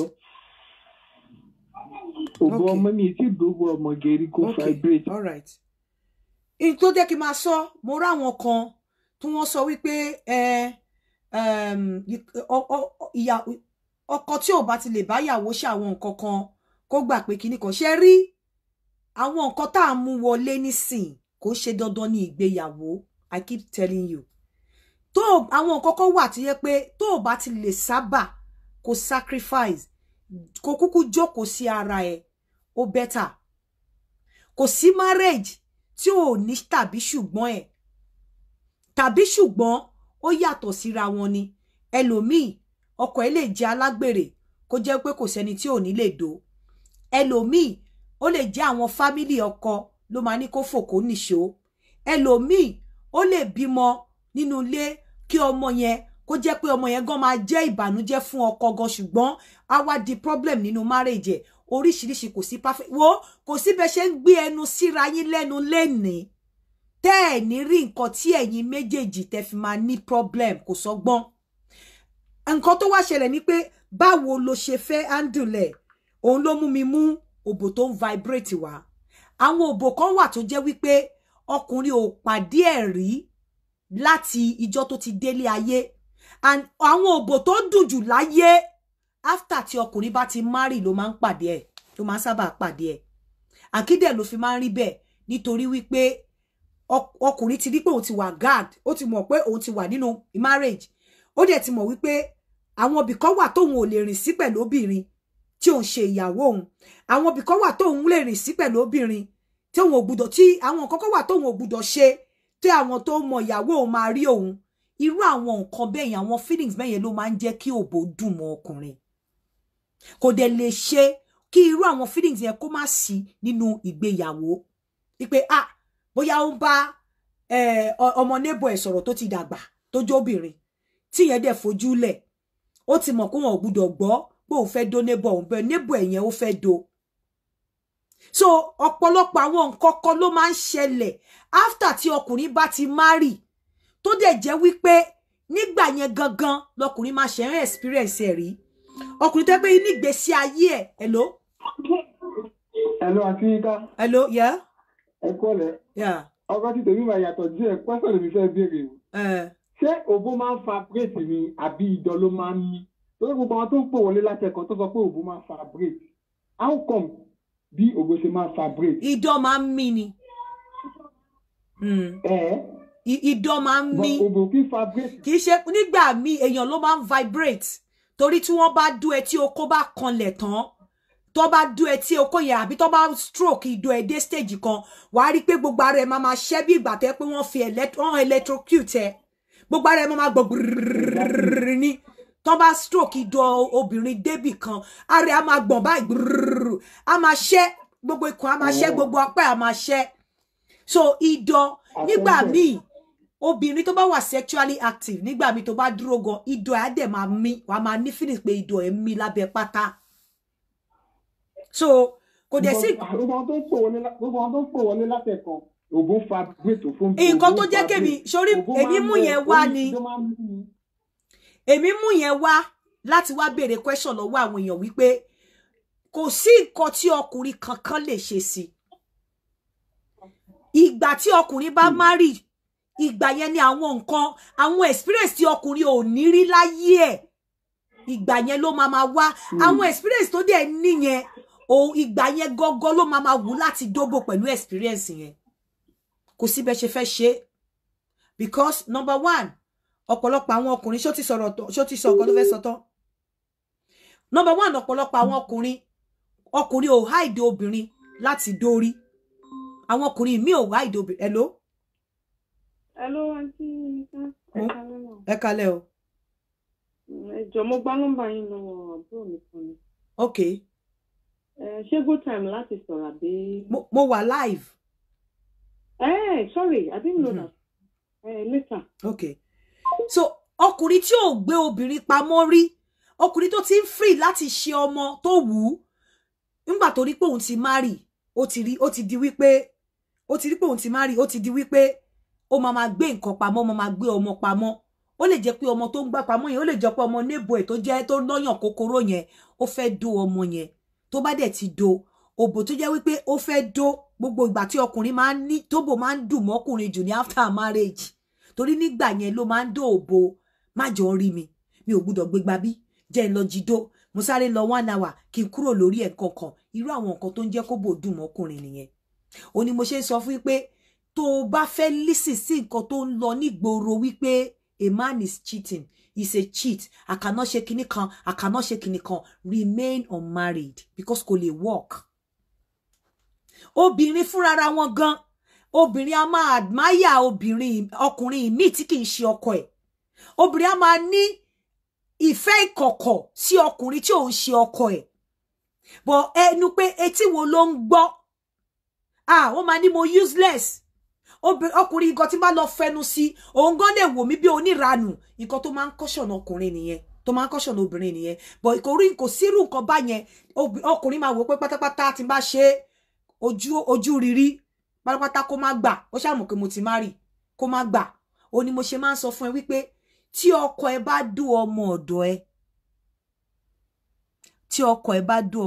ẹ ọkọ tó ti bímọ fún mi ìsọpọ̀ dá o kọkùnrin ṣe o ẹ má ṣì mí gbọ́ o ẹ má gbé mi kẹ́ lọ twist ẹ o mi ló dá kọkùnrin ṣe o but tí ọkọ ẹ bá dú ọmọ ẹ̀dọ̀ ẹ tí ò kì í ṣe under age the worst that could happen ni pé kó mú ọmọ ọ̀dọ̀ ẹ kúrò nílé o lè ti torí ẹ kọ̀kọ̀ tí ọkọ ẹ bá dú àbúrò ẹ tí ò kì í ṣe under age o lè ti torí ẹ kọ àbúrò ẹ ọkọ ẹ àbúrò ẹ àmì o lè ti torí ẹ kọkọ ẹ àbúrò ẹ ló máa ní kó pàṣẹ fún jà lọ wá máa lò yẹn as a weapon because bí ọkùnrin ṣe rí kò yẹ kó sí obìnrin kankan kó àláwọ àbúrò ẹ tó ti bàlágà nínú ilé ẹ má dẹ̀ gbàgbé ọ̀pọ̀lọpọ̀ ìgbà kò sí bẹ́ẹ̀ ṣe fẹ́ ṣe tí ọkùnrin àti obìnrin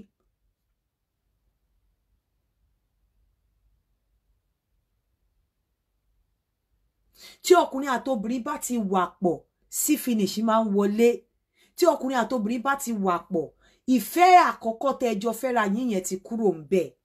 I'm telling you, ibi tí ọkùnrin place ẹ sí, ó lè wà special lọ́kàn ẹ̀, bẹ́ẹ̀ kó ṣe bẹ́ẹ̀ ló place òbò ẹ sí.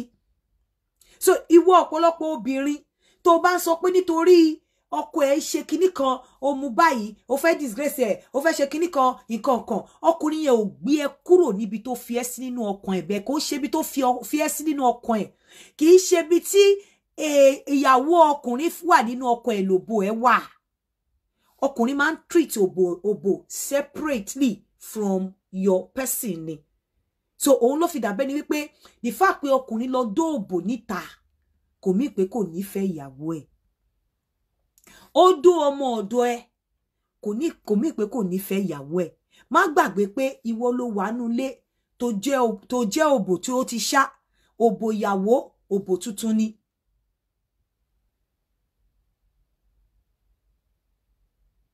So one woman did it, but till now she's still a single mother, man. I'm telling you, tí ọkọ ẹ bá dó ọmọ ọ̀dọ̀ ẹ, ẹni tó ọkọ lè dó tó lè fílẹ̀. I'm telling you, marriage tí ó bá ti yọ nínà, tí ó dẹ̀ ti dó underage, tí ó dẹ̀ ti dó ọmọ ẹ, wàá bí ọmọ mẹ́ta fọ́kùnrin, wàá nítorí pé ó dó ọ̀rẹ́ ẹ, wàá ló fẹ́ fílẹ̀. Ṣòro bóyá ìwọ ló máa lose. Wàá bí ọmọ mẹ́ta fọ́kùnrin, wàá nítorí pé ó dó àbúrò ẹ, wàá fílẹ̀ àbúrò ẹ ló useless. And there's another thing. Tó bá ti fẹ́ wá pariwo ọkọ ẹ níta, àbí tó fẹ́ gbé kéèsì ọkọ ẹ wá fún wa, mo fẹ́ kó wò dáadáa, kó ti palẹ̀ mọ́ ẹrù ẹ pé bóyá o fẹ́ marry ẹni tí ò kìí ṣe aláwọ̀ wa tó gbọ́ èdè wa, àbí o fẹ́ marry bóyá o fẹ́ marry òyìnbó, bóyá o fẹ́ marry ẹni tí ò understand wa. Torí nígbà míì àwọn nǹkan kan míì wà tá máa ń ṣe tí ó jẹ́ wípé tí ọkùnrin míì tó bá yẹ kó fẹ́ wá gbọ́ wa, ó máa take precaution wípé ṣé eléyìí lè bò mí láṣìírí ṣá. Ṣé rí gbogbo àwọn ọkùnrin tẹ́ ń rí tó bá accuse ọkùnrin kan ipò ṣe nǹkan kan, àwọn fúnra wọn máa ń jókòó.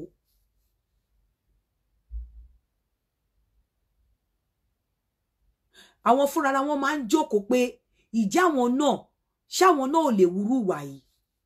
Ọ̀ ìjà àwọn ẹlòmíì tó ti wúrú wà yẹn rí, bóyá tí wọn ò ká wọn, wọ́n máa ń wò wípé àwọn náà dẹ̀ ti wúrú wà yìí rí o, àṣírí àwọn ò tú ni o. Irú èèyàn bẹ́ẹ̀ yẹn, àìmọye irú ọkùnrin bẹ́ẹ̀ tó pọ̀. So àwọn nǹkan kan míì wà tí àwọn kọ̀ọ̀kan wà, àwọn ways kan wà tá máa fi expose ọkùnrin, tá máa wò wípé bí mo ṣe fẹ́ expose ẹ̀ yìí o, bóyá mo ti dá dúró mi ò fẹ́ fọ́kọ mọ́, àbí mo kàn fẹ́ bímọ ni mi ò ní ìdí ọkọ. Torí pé ẹni tó jìn sí kòtò ó kára yòókù lọ́gbọ́n ni. Tó bá expose obìnrin kan àbí o expose ọkùnrin kan, kó tó ní anything pẹ̀lú ẹ, kó tó trust ẹ, á jókòó á ronú ara ẹ padà pé bóun ò bá tiẹ̀ wúrú ìwà tí èèyàn yìí wù tó fi expose ẹ, tóun bá lọ wúrú ìwà tó jọ ńkọ́, tóun bá lọ wúrú ìwà tó jọ ńkọ́, tóun bá lọ wúrú ìwà tó jọ ńkọ́, kí ló máa ṣe fóun? Ó ní mo ṣe máa ń sọ pé ọ̀rọ̀ tó bá ti wà highly sensitive, ní ọ̀rọ̀ tó bá jẹ́ pé mo máa ń sọ fún pé èmi náà ní tèmi, mi ṣe gbé tèmi wá síbí báyìí kí n wá sọ kíní kẹ́ bá mi dá sí, abẹ́ fi pé èmi náà ní ọ̀rọ̀ nínú live mi tẹ́ pé àwọn èèyàn máa gbọ́ tó máa ṣe báyìí pé ha, mi ṣe gbé wá kíní kẹ́ wá bá mi dá sí.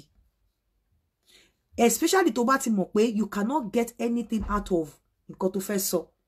Kì í ṣe pé bóyá ọkùnrin lù ẹ́, kì í ṣe pé bóyá ọkùnrin, àwọn ìyá wa, àwọn ìyá wa tí wọ́n jókòó sílé ọkọ, ẹ lọ bí wọ́n tí wọ́n rọ́mọ tọ́ táwọn ọmọ wọn ṣàlùbáríkà.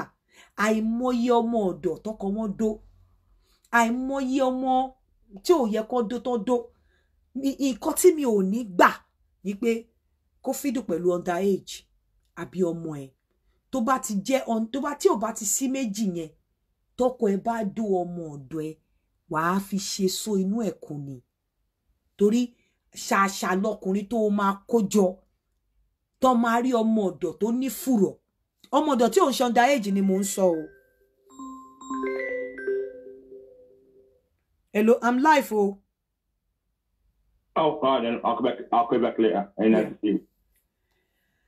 àmọye ọmọ ọ̀dọ̀ mi ò sọ pé ọmọ ọ̀dọ̀ tó wà underage ọmọ ọ̀dọ̀ tó lọ́mú tó ní fùrọ̀ tó gbé sílé tọkọ dó ó dojẹ ni o nítorí pé ọ̀pọ̀lọpọ̀ àwọn obìnrin gan là ń abuse ọkùnrin àwa gan a máa abuse ọkùnrin nípa ọkọ máa sọ pé obìnrin ló máa ní domestic abuse kìnnìkan ọkùnrin náà ní domestic abuse a kò lè má gbowó ka nà wọ́n bẹ̀ ṣe rí wípé kí ọkùnrin fẹ́ dóbò kó máa sọ pé no kó dẹ̀ ní ọmọ ọ̀dọ̀ nínú ilé tó lọ́mú lọ́yàn kó wá ní pé ó do fẹ́ pariwo ẹ̀ síta ó yẹ yá ara ẹ̀ nì tó bá ṣe fúnrú èmi tó bá pariwo yẹn síta èmi ò ní wò pé ó pariwo máa yẹn síta pé ó dọmọ ọ̀dọ̀ èmi máa wò débi wípé ṣé ọmọ ọ̀dọ̀ yìí.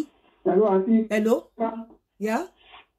Yeah, ẹ wo nǹkan tẹ́ ẹ̀ sọ sí tẹ́ ẹ bá mọ̀ pé o kó ya lórí gan mo tẹ̀lé sísí mi lọ sí church ẹ níbi ní ìpè nínú church o kó mi dé lè ká nínú church ni o tó máa nǹkan tó wà lórí mi mo kó mi tẹ̀ mọ́ nǹkan tó ṣe mí jẹ́. Kí ló kan ọkọ pẹ̀lú pé kó máa ta ló sọ pé o kò lè lé nínú church kò ṣẹ̀ṣẹ̀ tó kó bá lé nínú church o kó pastor gan lé nínú church ẹ̀bọ́n tọra wọn ni ta ló sọ pé o kò lè lé nínú church. mo máa ń imagine pé nítorí mi tẹ̀ mọ́ nǹkan tó bí nǹkan tí mo jẹ kó lé ni o. nígbà tí ọmú wà nínú church fùrọ̀ wà nínú church o kò ṣe lè lé nínú church kí ló dé tó kò lè lé nínú church. àwọn ẹlòmíràn lè máa kà pé ẹ̀ṣẹ̀ ni pé kò yẹ kó máa lé nínú church. báwo ló ṣe jẹ́ṣẹ̀ àbí bó ṣe lé nínú church gan kó yẹ kó yin Ọlọ́run lógo wípé okó ẹ̀ le níwájú Ọlọ́run lóko ẹ̀ ti le. níwájú pẹpẹ okó mi le níwájú pẹpẹ Ọlọ́run ṣàánú ọkùnrin ni o. so nǹkan tí mò ń sọ nìyẹn o ò lè fi òbò ọmọ tó ti bàlágà sínú ilé kó wá sọ wípé ọkùnrin do in fact ó yẹ kó rọra because èmi á béèrè lọ́wọ́ ẹ pé and time tí ọkùnrin máa ń sábà ṣe yẹn ara wọn ti máa ń gbẹ̀ kan ìsílà kó jẹ́ pé wọ́n fẹ́ dóyàwó ìyàwó kọ̀ or wọ́n ti mọ̀ pé táwọn bá dé kò sí assurance pé ìyàwó máa jẹ́ káwọn dó àwọn and ọmọ yẹn tó fẹ́ dó yẹn tó jẹ́ ọmọ ọ̀dọ̀ wọn tó bàlágà míì ní ọmọ tó wà under age o tó bàlágà wọ́n mọ̀ pé kò cost àwọn ní anything ẹ wá jẹ́ kí n sọ nǹkan kan fún yín ọmọ ọ̀dọ̀ tó bá gbà sílé tó ti bàlágà ọmọ ọ̀dọ̀ tó gbà sílé tó ti lọ́mú tó ti ní fùrọ̀ tí ọkọ ẹ bá fi lọ́pọ̀ ò fẹ́ do plus ló jẹ́ fún a máa wo rẹ̀ pé òun ní class òun ló fi máa ń fà tó fi jẹ́ pé tí ọkọ yín bá ti bẹ̀rẹ̀ sí ní dó ọmọ ọ̀dọ̀ wọ́n máa ń root sí yín because òun náà máa wo rẹ̀ pé obìnrin lòun tí irú ọkọ ẹ lè kọnu sóhun whereas kí ọkọ ẹ Ọlọ́run ọba tí ọkọ ẹ ò bá fún ní kọ́bọ̀ wípé mo fẹ́ máa dó ẹ nínú ilé mi ìdẹ̀ ní sanwó iṣẹ́ fún ẹ ó máa gbà nítorí ọmọ ọ̀dọ̀ tó wà nínú ilé tó lọ́mú tó ní fùrọ̀ tí ọkọ ọ̀gá ẹ̀ wá tẹnu sí ọmọ ọ̀dọ̀ yẹn máa rí rẹ̀ báyìí ni honestly inú ẹ̀ máa dùn ṣìkìní torí irú ọkùnrin á máa wò pé kí lọkùnrin rí lára wọn inú ẹ̀ máa dùn ṣìkìní so kò lè kọ̀ kò sí bó ṣe lè lọ́yà sí ẹ tó ó máa gbà kò sí bó ṣe lè lọ́yà sí ẹ tó ó máa dú ọkọ ẹ nǹkan àfi tí ọkọ ẹ ò bá kọnu sí but ọkọ ẹ bá kọnu sí kò sí a máa wò in fact tó bá sọ fáwọn òbí ẹ pé ọkọ ọ̀gá mi máa kọnu sí mi àwọn òbí ẹ máa encourage ẹ because wọ́n máa wò pé ó ní nǹkan tó wà lára ẹ tó special tí ọkọ ọ̀gá ẹ tẹ́lẹ̀ kọnu sí pàápàá tó bá lọ jẹ́ pé ọ̀gá tó rí báyìí tó máa ń kógi sápá adomọ̀nàkàì tí ò ní wẹ̀yìn kó tó do so tí nǹkan báyẹn bá wá ṣẹlẹ̀ kò yẹ kó ó yẹ kó tó dẹ̀ mọ̀ pé ó ti bímọ because àwọn nǹkan míì wà òun ló fi máa ń fà tí mo máa ní tá bá ti ń ṣe nǹkan ẹ má jẹ́ ká gbójú síta because tá bá ń rò pé kò ń ṣe táwọn èèyàn bá wá bá mi àwọn lè gbójú síta máa ní má gbójú síta torí pé ó lè máa dùn ẹ́ nísìn tó bá yá ó máa dùn ẹ́ reason dẹ̀ ni wípé àwọn ọmọ tó so mọ́ ẹ àwọn ọ̀rẹ́ tó so mọ́ ọmọ ẹ àwọn ọ̀rẹ́ tó túmọ̀ ọ̀rẹ́ ọmọ ẹ báwo ló ṣe fẹ́ gbójú síta. Hello. Yeah, I'm Yinka. Sir? Good evening, ma. Good evening. Yeah, are we still live? Yes, I'm live. Yeah, mo fẹ́ share experience mi pẹ̀lú post tẹ make some hours ago. Ṣé ẹ ti marry? Bẹ́ẹ̀ni. Ìjẹ́ ẹ ti wà tempted láti do ọmọ ọ̀dọ̀ yín rí? Rárá o, mi ní ọmọ ọ̀dọ̀. Okay. Ní ọmọ ọ̀dọ̀. Okay. Okay, mo ń gbọ́. Okay, nípa post tẹ make nípa oko tó ń vibrate, òbò tó ń vibrate. Mo ń gbọ́. Okay, yeah, mo ti ní experience. Okay. And the experience kan náà tí mo ní kò ju ìyàwó mi lọ. Okay.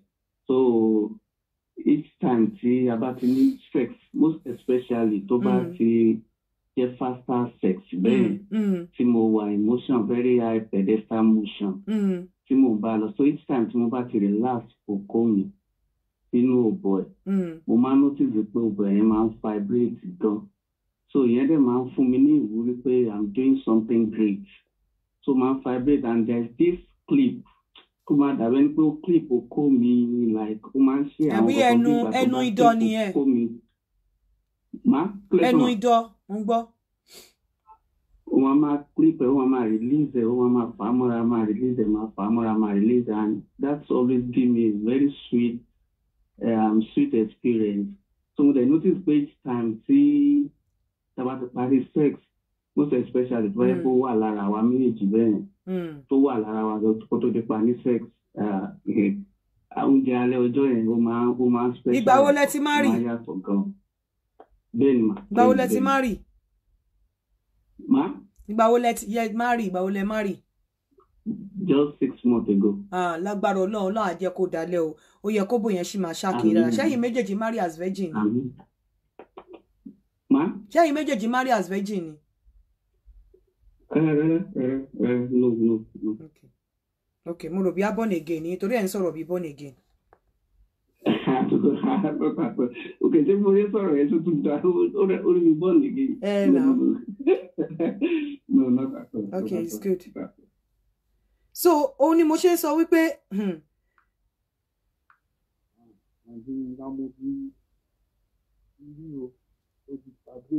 kò sí tí bá ní pé kí n má ṣí line lẹ́sìn pé ẹ jẹ́ kí n ká pé àwọn ọkùnrin tí wọ́n ti dó ọmọ ọ̀dọ̀ wọn rí years ago mo lè ya ọkùnrin jẹ tí bá gbọ́ pé ó dó ọmọ ọ̀dọ̀ ẹ̀ but bí mo ṣe bẹ̀rẹ̀ sí ní study ọkùnrin tí mo ṣe bẹ̀rẹ̀ sí ní study anatomy of the psychology of sex tí mo ṣe bẹ̀rẹ̀ sí mo wá wò pé ọ̀pọ̀lọpọ̀ àwọn ọkùnrin gan tó ń dó ọmọ ọ̀dọ̀ wọn àwọn ìyàwó wọn ló push wọn sí. Mo wá rí wípé a lot lọkùnrin go through nínú marriage ṣùgbọ́n tí ò ṣe sọ síta. Mo wá rí wípé èyí tí ò lè dó ọmọ ọ̀dọ̀ ẹ̀ tí ò lè dó àbúrò ìyàwó ẹ̀ kì í ṣe wípé bóyá ó good kì í ṣe pé bóyá ó perfect Ọlọ́run kò ṣe ń yọ ni. Èyí tèmi ò wá gbà ni ọkùnrin tó ń dó ọmọdé underage àbí ọkùnrin tó ń rape àbí ọkùnrin tó ń dó ẹni tó dàbí ọmọ àbí ọmọ ẹ̀ ìyẹn lèmi ò gbà. Ìyẹn ni mo mọ̀ pé ìyẹn hypersexuality ni mental health problem nìyẹn kò sí nǹkan téèyàn lè bá mi sọ lórí ẹ̀ bọ̀ yí pé ọkùnrin lọ ó dó ọmọ ọ̀dọ̀ ẹ̀ tó ti bàlágà àbí ọkùnrin dó ọ̀rẹ́ ìyàwó ẹ̀ honestly èmi ò ní fi taratara blame ada fún yín o Princess Ade you will see a rich man fucking ọmọ aláta mi ò ní fi taratara blame ẹ̀ ṣe rí àwọn òbò tẹ máa ń fi pé wọ́n ní kíláàsì yẹn ọkùnrin ò kí ń sábà gbádùn ẹ̀ honestly ọkùnrin ò kí ń sábà gbádùn ẹ̀ òbò tọkùnrin gbádùn jù ó ní òbò tó yẹ pé in class in everything ó below ọkùnrin honestly inú class o nínú gbogbo ẹ̀ ó lè fi máa rí ọkùnrin tó fi máa dó ọmọ ọ̀dọ̀ ó lè máa fi rí ọkùnrin tó fi máa dó ọmọ tó ń bá màmá ẹ̀ ta ọjà tó ń bá màmá ẹ̀ pàtẹ ọjà ọkùnrin mi a máa gbé mọ́tò á lọ máa ra nǹkan lọ́wọ́ obìnrin torí ọmọ tó ń bá tajà ọmọ yẹn ó ti dàgbà díẹ̀ o pé á de táì mọ́rùn a lọ máa ra nǹkan ibi tó sì ó ń bòkó lọlé olóró ni ibi tó sì ń lọ ní pé ọmọ yẹn ló fẹ́ dó in tó jẹ́ kí máa sọ báyìí tó bá fẹ́ marry the best bet ni wípé in tó gbájú lọ ni kó lọ kọjú sí kí dẹ̀ ló gbájú mọ́ ó gbájú lọ láti lọ ṣàbíamọ ó gbájú lọ láti lọ kẹ́ ọkọ ẹ̀ ó gbájú lọ láti lọ ṣèkẹ́ àwọn ẹbí ọkọ láti lọ ṣèkẹ́ ọkọ ẹ̀ ó gbájú lọ láti lọ ṣẹ́ oko ọkọ honestly tó bá fẹ́ enjoy ìgbésí ayé ẹ̀ àti marriage ẹ̀ allow your man to have freedom kò sí Àbújá ò sí lọ́rùn ọ̀pẹ kò sí bó ṣe fẹ́ ṣe allow ẹ̀ láti ní freedom because the first tó bá ti di the first 5 months 6 months 1 year of marriage ọkùnrin máa enjoy ẹ̀ ọkùnrin á enjoy gbogbo òun gàgẹ̀ níbo ló ti ń bọ̀ níbo ló ń lọ kíní kan òbò yẹn sì ń gbádùn mọ́ after a year tó ti di pé kò ní enjoy ẹ̀ mọ́ ìgbà tọ́nà bá tún wá fẹ́ kọ́nà bá tún wá lọ ṣe nígbà míì tí obìnrin ò bá tètè ṣàbíamọ is another problem torí nígbà míì tóbìnrin bá ṣàbíamọ ọkùnrin máa ń ro ọmọ mọ́ obìnrin lára tó bá tiẹ̀ ń hò dẹ̀ tó tẹ̀ wá ń lò pé ọmọ yín fẹ́ rí yín náà ẹ máa bọ̀ ńlé bọ̀ kò sí yẹn nǹkan tó jẹ́ kí n máa ṣe léyìí ni pé mo ti rí oríṣiríṣi báwo lo o kò máa jókòó o ò lè ṣe nǹkan kan nulẹ̀ èèyàn kì í sọ fún ọkọ èèyàn pé lọ dáná o wọ́n sọ fọ́kọ èèyàn pé lọ fọ plate o wọ́n sọ fọ́kọ èèyàn pé kí ló tẹ́ ẹ̀ bá mi gbómi àmàlà kaná o ọkùnrin tó bá ní ọpọlọ tó bá rí pé ìyàwó òun lọ síbi iṣẹ́ kò tí ì dé àwọn dẹ̀ máa jẹun ilẹ̀ ti ṣú in tó bá lè ṣe á ṣe bọ́ obìnrin kò lẹ́tọ̀ọ́ torí mo ti ń rí oríṣiríṣi obìnrin kò ń ṣe dandan ní marriage kò dẹ̀ ń ṣe dandan ní kó o fẹ́ Yorùbá àbí kó o fẹ́ dúdú tó o bá ti lè abide tó o bá ti lè ṣe àwọn nǹkan kan even ìwọ tó o lówó lọ́wọ́ imagine ìwọ àtọkọ lọ sí party o lọ ń jó o lọ ń ṣèdí mùkẹ̀mùkẹ̀ tó o bá ti mọ̀ kó fẹ́ jó ní party tó o dẹ̀ mọ̀ pé o ní fùrọ̀ kọ ìdí yẹn síwájú ọkọ ẹ̀ kó o máa jó kó o máa fìdí yẹn ra okó ẹ̀ níbi tó jókòó sí bẹ́ẹ̀ o lè gbèdí dúró nítorí ẹ̀ lọ́pọ̀lọpọ̀ ṣe máa ń sọ wípé nínú àwọn tó ti bú mi tí mo ti rí wọ́n ní nǹkan tó ń sọ kò kí ń ṣe o kò lè ṣíralẹ̀ mi ò lè ṣíralẹ̀ mi ò lè ṣíralẹ̀ mi ò ní jó kí n máa gédì ní patí mi ò ní ṣe mo lè jó bọ́ mi ò ní jó kí n máa gbọ̀ndí mi ò ní wọ nǹkan tẹ́ ẹ máa fi rí pàǹtí tẹ́ fi máa rí àlùbáríkà ara mi torí pé mi ò wá impress tó bá rí skin mi á dàbí pé kó máa fi jẹ iyọ̀ ni wo ojú mi ni mi ò lo filter mi lo nǹkan kan but mi ò ní wọ nǹkan nítorí pé mo fẹ́ kó rí bra mi àbí mo fẹ́ kó rọ́mú mi àbí mo fẹ́ kó rí fùrọ̀ mi mo bá ń lé ni o ò ní lọ sí party pẹ̀lú ọkọ kó o mọ̀ pé o ní fùrọ̀ kó wá máa sọ̀díwùkẹ̀ níwájú ọkùnrin ọlọ́kùnrin kó wá ní pé it's a free world who does that ẹ ti délé kí ló dé tẹ̀lé lọ bá mi sọ páàdì àbí kẹ lọ bá mi dalẹ̀ nù ẹ lọ sí toilet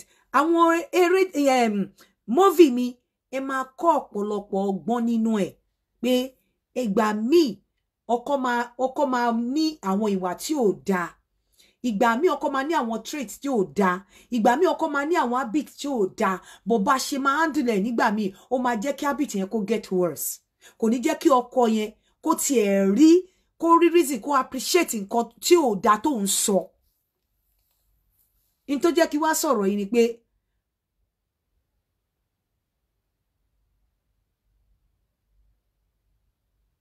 ẹ má sọ̀rọ̀ Bible ń bí báyìí náà ẹ má sọ̀rọ̀ Bíbélì ń bí yìí ibi yóò kì í ṣe church ọ̀rọ̀ kó àtòbò ni mò ń sọ ń bí ẹ má sọ̀rọ̀ Hebrew ẹ má sọ̀rọ̀ Hebrew ń bí báyìí ẹ má sọ ń bí ọ̀la ní church ẹ lọ sí Redeemed ẹ lọ sí Christ Apostolic Church bẹ́ẹ̀ ṣe máa trigger mi nìyẹn tó bá yá ti bá ń dún ẹ̀yin ni mò ń bínú ẹ má trigger mi now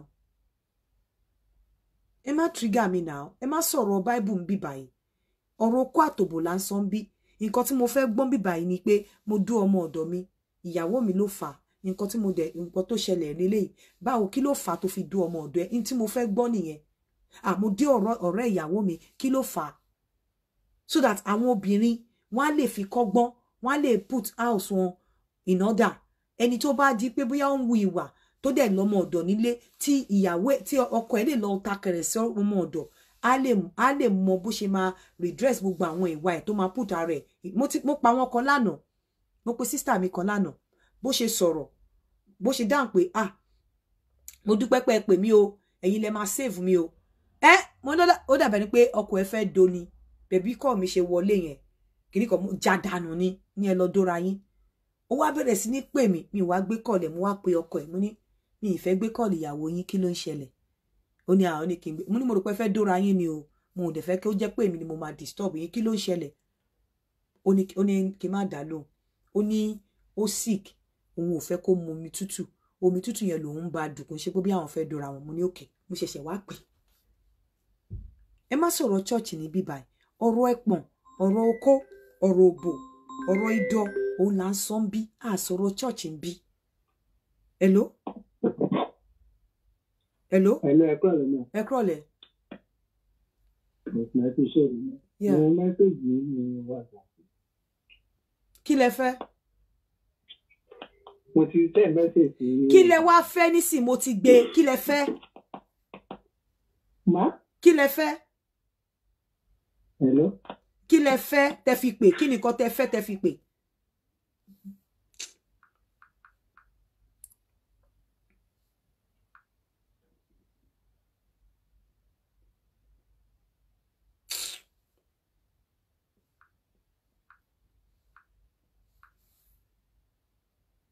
So mi sọ̀rọ̀ church níbí báyìí, ẹ jọ̀ọ́ nítorí Ọlọ́run, mi sọ̀rọ̀ church níbí, ẹ má gbọ́rọ̀ church wá bí, mo fọlọ́run bá bẹ̀ yín, ṣe rí nínú ọdún yẹn má trigger mi.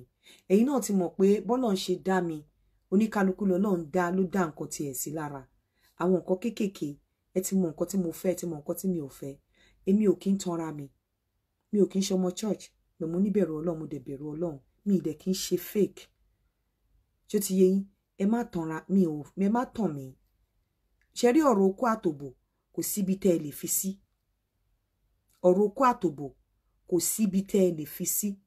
Tí àwọn èèyàn ò bá get brain wọn straight, because gbogbo àwọn nǹkan tí impression táwọn èèyàn, ẹ rí pé títí kanra irun mi gan, tí bá ti ṣírun mi sílẹ̀ tó bá ti tó stage kan, ó máa dà pé mò ń feel atẹ́gùn nínú etí mi. Bọ́lọ̀ ń ṣe dá mi ni. Bọ́lọ̀ ń ṣe dá mi ni. Títí kanra irun mi. Mi ò ń ṣe the type tó fẹ́ tẹ́ bá rí skin mi lẹ́nu ọjọ́ mẹ́ta yìí gan, ó máa dà yín pé kẹ́ máa fi jẹ kọ́ ni, bò kẹ́ má tẹ́ pé bóyá ààrẹ ò dá kò lè show ẹ̀, ààrẹ ò dá kò lè show. Ojú mi lẹ̀ ń rí, mi ò lo filter, mi ì mọ bó ṣe ń lò, but skin mi lẹ̀ ń rí, iṣẹ́ tí rí, ẹ jẹ́ n tún súnmọ́ yín ṣẹ́ rí, ojú mi lẹ̀ ń rí. Mi ò lo filter, mi ò lo anything, ká má sọ pé bí ojú ẹ̀ kò ṣe é rí nítorí ẹ̀ ni kò ṣe fẹ́ kinní kan. Bọ́lọ̀ ń ṣe dá mi ni. Tí bí mo ṣe wà mi ò lè, ó níbi tí ara mi mo lè ṣí ara mi dé, àfi tí n bá fi ya picture bóyá mo fẹ́ fi show, bó pé bóyá mò ń jáde ẹ wá pàdé mi ní ìpàdé ọyìn tí ò ń ṣe ọmọlúàbí, ẹ lè rí, kì í ṣe pé ẹ lè rí. You understand? So ẹ má bá mi sọ̀rọ̀ church ń bí, ọ̀rọ̀ okó àtòbò òun la wá sọ ń bí. So tọkọ ẹ bá dó ọmọ ọ̀dọ̀ ẹ tó dẹ̀ ti bímọ, wàláì ṣe ní mẹ́nu mọ́, kò ní kọ́mọ ọ̀dọ̀ yẹn máa lọ. Tó bá dó ọ̀rẹ́ ẹ tó ti bímọ, ṣe ní mẹ́nu mọ́, kò lò against ẹ. Ẹni tọkọ ẹ lè dó tó lè sọ wípé o fílẹ̀, ohun tó bá ti rí pé ó ti di mental, ó ti di mental health problem, which is bóyá ó dó underage, àbí ó dó ọmọ yín, àbí ó dó ọmọ kékeré tó lè bí. But ẹni tó bá ti establish wípé ó ti ń dóko tẹ́lẹ̀, tí ọkọ ẹ bá dó tó ti bímọ fún, bákan méjì ni, kúkú má marry mọ́, kò jókòó. Because the way tẹ́ ṣe ń gbé marriage, kò sí èèyàn kankan láyé tó máa wà nínú marriage tí ò ní ní tiẹ̀. Honestly, kò sí. Tó bá gbádùn ẹ̀ nígbà tó bá yá, ọkùnrin ò lè dúró sínú marriage for years kó má tán òbò mi wò. Kò sí bó ṣe fẹ́ ṣe. Bóyá o máa wá ka mọ́ òbò mi yẹn o, ìyẹn ni mi wá lè establish but wípé ọkùnrin máa stay for years kò ní dóbò mímò irọ́ ni bàbá ńlá rọ́ ni kò sí bó ṣe fẹ́ ṣe kò sí bó ṣe fẹ́ ṣe kò sí bó ṣe fẹ́ ṣe nítorí pé àwọn òbò tí ọkùnrin máa ń come across after marriage ìmí inú wọn pàdé irú òbò yẹn rí kó tó marry láyé àwọn feelings pé mo ń jidó ẹ mọ̀ pé kọkùnrin máa jí òbòdó pé wọn ò gbúdọ̀ bá mi bẹ̀ ẹ mọ̀ pé feelings ọ̀tọ̀ ní lọ́tọ̀ tí ò dẹ̀ rí nílé ayé ẹ̀ kó tó marry jẹ́ pé ìgbà tó máa feel bẹ́ẹ̀ yẹn first time after marriage ni kò ní fòbò yẹn lẹ̀ ṣé ẹ dẹ̀ mọ̀ pé nínú marriage tó bá yá obìnrin máa ń dún ọkùnrin ó máa ń donídò I take you for granted ó máa ń donídò I'm taking you for granted ṣùgbọ́n àwọn ìyàwó àwọn obìnrin ìta wọ́n máa ń dó obìnrin wọ́n máa ń dó ọkùnrin ní ìdó I want to impress I want you to come back I want you to have this experience registered in your brain so anytime you think about me you always come back to me ìdó tí àwọn obìnrin ìta máa ń dó ọkùnrin nìyẹn but àwọn ìyàwó ilé wọ́n á dó ọkùnrin nídò kò síbi tó ń lọ èmi ni mo ní ẹ we are married èmi ni mo ní ẹ mo ní ọ̀pọ̀lọpọ̀ ìgbà ìwọ o rò pé ìwọ ló ní ni but ìwọ kọ́ ló ní ìwọ ló ní gẹ́gẹ́ bí bàbá ọmọ ìwọ ló ní gẹ́gẹ́ bí pé tẹjọ take nígbà marriage but ìwọ kọ́ ló ní in total because nígbà míì ẹni tó ń mú ọkàn ọkọ dùn ẹni tó ń mú inú ọkọ dùn ìta ló wà má yọjú ìràn nǹkan tí ó kàn ẹ́ má jẹ́ kí èèyàn kọ́kọ́ push ẹ má listen sí àwọn èèyàn pé mi ò lè gbarú ẹ o ṣé gbogbo ọkùnrin ló ń ṣe ni irọ́ ńlá ni tá bá kó 50 ọkùnrin sílẹ̀ adli ló máa fi rí 10 tí ò kì í ṣe ẹni tílẹ̀ bá mọ́ òun ni ẹni tílẹ̀ bá mọ́ òun ni bàráwò tẹ́ bá mọ̀ nǹkan tí ojú àwọn ọkùnrin yìí ń rí nínú ilé tí ò bá jẹ́ pé nǹkan tí wọ́n fi ń ṣe àgbòlera níta nǹkan tí wọ́n fi ń look after ara wọn níta àwọn ọkùnrin ìmí àti kú ìmí àti depression àti setting fẹ́lòmíì ẹlòmíì àti ní mental problem ẹlòmíì àti rìn lọ tí kò ní wálé mọ́ ẹlòmíì àti ayé ẹlòmíì àti bàjẹ́ so kò sí bẹ́ẹ̀ ṣe fẹ́ ṣe téèyàn kọ́kọ́ bá ń sọ fún ẹ pé ọkùnrin kan wà tí ò ní ṣe àfi obìnrin tó bá ti rí ọkọ ẹ̀ ṣe débi pé ó ti mú ọkọ ẹni obìnrin tó bá ti sọ bẹ́ẹ̀ láwùjọ ó ti dé orí ọkọ ẹ̀ mọ́nú agolo I'm telling you torí kò sí nǹkan tó fẹ́ fi kún tó bá wá tó stage kan fúnra wọn náà máa wálé but nígbà tán ṣe marry yẹn 2 years after marriage kò sí bó ṣe fẹ́ ṣe kò sí bó ṣe fẹ́ ṣe kò sí rìn tó fẹ́ rìn nǹkan tí mò ń sọ fún ẹ yìí ó lè má kà to be anything o lè má count ẹ o lè rò pé rubbish ni mò ń sọ pé má jẹ́ kí ọ̀rọ̀ tó bá gbọ́ níta ń bẹ̀ yẹn má jẹ́ kí advice táwọn èèyàn bá fún ẹ má jẹ́ kí ọ̀rọ̀ tí àwọn pastor sọ má jẹ́ kó sọ lé ẹnu má jẹ́ kó fi marriage ẹ lẹ̀ o tó o bá ti bímọ fọkùnrin kì í ṣe gbogbo ìwà tọkùnrin bá wù lèèyàn fi ń fọkùnrin lẹ̀ àwọn ìwà tí èèyàn fi ń fọkùnrin lẹ̀ o ní tó bá dó under age tó fi dùn pẹ̀lú under age ọmọ ẹ àbí tó bá ń lù ẹ pé ó dún ọmọ ọ̀dọ̀ ẹ tí ò kì í ṣe under age ó lè ti torí ẹ̀ fọkọ ẹ lẹ̀ o anyway ọkọ tẹ máa kúkú máa ń ti torí ẹ̀ fi tẹ máa ń filẹ̀ ọkọ tí ò ní lárí náà ni ọkọ tí ò ní lárí tó bá jọpọ̀ ọkọ tó ní lárí tó lówó lọ́wọ́ ọkọ dẹ̀ lówó lọ́wọ́ kò mí pé kò lè dún ọmọ ọ̀dọ̀ ẹ honestly torí gbogbo àwọn ìwà tí àwọn obìnrin míì máa ń fún ọkọ wọn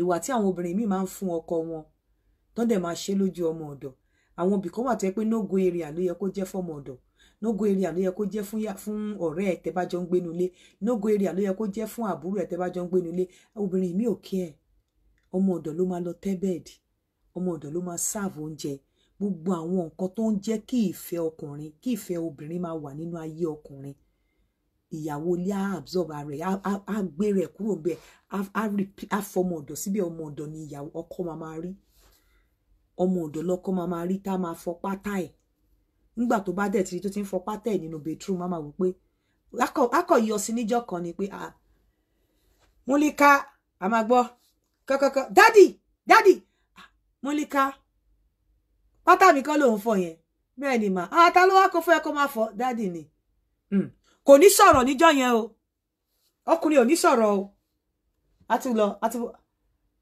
Múlíká ó tún ti fọ pátá mi oúnjẹ kọ́ ló ń ṣe yẹn mọ́mì sùn náà wọ́n ní kí sáré bá yín ṣe oúnjẹ ìjọ kan mọ́mì ò ní sílé Múlíká máa fọ pátá nínú bedroom ọkọ adẹ̀ débẹ̀ Múlíká pátá mi kọ́ ló ń fọ yìí wọ́n ní a kò fi ṣe bí eré ni pé Múlíká how about tó bá tiẹ̀ kúkú wá fọ nǹkan tó ń wà nínú pátá yẹn gan bí eré ni a kò gbé sùn fún Múlíká how about tó bá tẹ̀ wá kúkú wá fọ nǹkan tó ń wà nínú pátá yẹn gan Múlíká ò ní kọ́kọ́ understand a kò ṣe bẹ́ẹ̀ ni pé òun ò gbọ́ tó bá tún yá tó bá jọ́ tó bá ti rí Múlíká how about tó bá tẹ̀ wá kúkú wá fọ nǹkan tó wà nínú pátá yẹn àwa ò bá ní dádì ló ń rẹ́rìn yẹn a máa fọwọ́ pa kàn Múlíká náà a máa rẹ́rìn dádì àwa lọ bá àbí tó bá kúkú wá fọ nǹkan tó wà ní pátá yẹn a máa fọwọ́ gun níbi ẹ̀gbẹ́ báyìí a máa gbọ́ dádì irọ́ mama ẹ̀wò mọ́mì ó fẹ́ kó rí aṣọ òun ni o dádì irọ́ mọ́mì wò kò sí nǹkan tí mọ́mì máa ṣe fún ẹ máa tọ́jú ẹ fún Múlíká má wọrí dádì irọ́ dádì a máa fọwọ́ gun ó tán the rest is story àkópátá ọkọ wà sókè fọmọ ọ̀dọ̀ wa ní kó máa fọ ọmọ ọ̀dọ̀ aṣọ oúnjẹ òun náà ló máa serve ọkọ lórí tébù ọmọ ọ̀dọ̀ aṣọ oúnjẹ òun náà ló máa palẹ̀ mọ́ lórí tébù ọmọ ọ̀dọ̀ ló máa gbé bọ́ọ̀sì tí ọkọ ń gbé lọ síbi iṣẹ́ òun ló máa gbé sínú mọ́tò ọkọ níta tá a lọ sẹ́nu ọ̀nà tá a tilẹ̀kùn after ọkọ tọkọ bá dé òun náà ló máa lọ sídìí mọ́tò tó máa lọ gbé bọ́ọ̀sì jáde tó máa gbé padà wánú ilé oúnjẹ tó ìwọ ló ṣoúnjẹ o bọ̀ Múlíká ló máa gbómi ìṣanwọ́ ló máa gbé sórí tébù torí pé wọ́n ti ń advice ẹ pé tó bá gbómi ó yẹ kọ́kọ́ dìde kó lọ ṣanwọ́ ni tó bá gbómi ìṣanwọ́ sínú tébù yẹn sọ ẹ́ dẹrú Múlíká ló máa gbómi ìṣanwọ́ sórí tébù òun náà ló máa ṣe everything wá sọ pé kí wọ́n má dò máa gbé show kan wá máa lọ ṣe update kan síta pé ìwọ ọkùnrin tó ti dú ọmọ ọ̀dọ̀ rí kí ló sún ẹ débẹ̀ ẹ wá gbọ́ oríṣiríṣi nǹkan experience àwọn ọkùnrin reason tí mi ṣe play voice note ń bíbá ẹni wípé ọ̀pọ̀lọpọ̀ àwọn ọkùnrin ti sọ̀rọ̀ but wọn mọ ibi tí mò ń lọ tí mo fi béèrè question yẹn lọ́wọ́ wọn pé òbò tó ń vibrate. Ẹ kú ìrọ̀lẹ́ láti Nàìjíríà. Wọ́n send the voice note gan. Sister TNT. Àbí o ṣì go come bend down drop the water. Post yín wọ́n update mi wípé post tí mo ṣe rí wí post yín wípé. Àwọn ọmọ ọ̀dọ̀ yẹn dẹ̀kẹ̀rẹ́ ọmú wọn máa ń dúró dáadáa. Ṣé mọ̀ pé wọn kì í sábà kúrò nínú ilé àwọn ọmọ ọ̀gá náà máa ń look after. Òbò wọn dẹ̀ máa ń dùn òbò ọmọ ọ̀dọ̀ tí madam gbà sílé máa ń dùn yàtọ̀ torí wọn ń sábà kúrò nílé. Ọ̀gá dẹ̀ mọ̀ wípé ọmọ ọ̀dọ̀ yóò kúrò nílé láti bí 6 months tọ́mọ yìí ti wà lọ́dọ̀ wa kò dókò ó lè má jẹ́ virgin bẹ́ẹ̀ kò dókò kò bóyá tún ti táìtì nítorí wọn máa ṣeré nínú ọkàn ọkọ̀ ọ̀gá ò ní dá rárá. Má jẹ́ kéèyàn kankan tàn ẹ́ o tí tọkọ ẹ bá dó ọmọ ọ̀dọ̀ ẹ fi ṣòsùn kó fi para ni kó jẹ́ kó máa lọ o má jẹ́ kéèyàn kankan tàn ẹ́ má ti torí yẹn fi ọkọ ẹ lẹ̀ má tanra ẹ o tó bá kó 100 ọkùnrin sílẹ̀ adì ló máa fi rí 5 tí ò ní ṣe èyí tó tíyàwó ẹ bá bọ́ síta bá ní Ọlọ́run má jẹ́ kò tí ì ká ni kò ká ni ní gbogbo ọkùnrin ló ń ṣèrànù kò sí gbogbo ọkùnrin tó máa rí ẹ̀kọ́ tí ò ní jẹ mọ́ínmọ́ín. Ṣàṣà ọkùnrin ló máa rí ẹ̀kọ́ tí ò ní jẹ mọ́ínmọ́ín. Kọ́mọ mi tó téèjì tó té nísìn tí bá ń sọ̀rọ̀ á ní mom no don't say that nígbà tó ti dàgbà ń sìn tóun náà ti dẹni tó nígbà pé tí bá ti ń sọ̀rọ̀ pé ọkùnrin kìíní kan honestly mom it's true it's true because òun náà ti ń rí pé bílé ayé ṣe rí díẹ̀díẹ̀ má ti torí nǹkan tó ń sọ níta má fi ọkọ ẹ̀ lẹ̀ o tó bá ti mọ̀ pé ara ẹ̀ ò ní gbà má má rí tọkọ ò bá dẹ̀ ti gbé wá bá ẹ má lọ yọjú náà kò sí ìtókàn ẹ̀ a máa pàdé lórí TikTok lálẹ́ lórí ètò tara ẹ̀ a dẹ̀ máa ṣe morning service lọ́la ẹ jẹ́ kí n máa fi sí ìṣe àlọ́ fún gbogbo ẹ̀yin tẹ́ bá fẹ́ jẹ́ alágbàtà nọ́pa yẹn náà máa di ọwọ́ mi láìpẹ́ ẹ pè nọ́mbà yìí 07025313001 07025313001 ẹ má gbàgbé pé iṣẹ́ mi ń bọ̀ lọ́nà so gbogbo a máa pàdé ní àárọ̀ la lórí morning service a dẹ̀ máa pàdé lórí TikTok lórí ètò tara ẹ̀ lálẹ́ gbogbo ẹ̀yin tẹ́ bá ń fẹ́ relationship ní especially ní diaspora ẹ jẹ́ kí n máa fi sí ìṣe àlọ́ nọ́pa ẹ pè ṣínà sórí 07025313001 ẹ jẹ́ máa fi sí ìṣe àlọ́ bí Facebook ṣe wá rèé ṣe dẹ̀ mọ̀ pàwọ́ ò kì í jà ẹ jẹ́ kí n máa lọ ó dàbọ̀.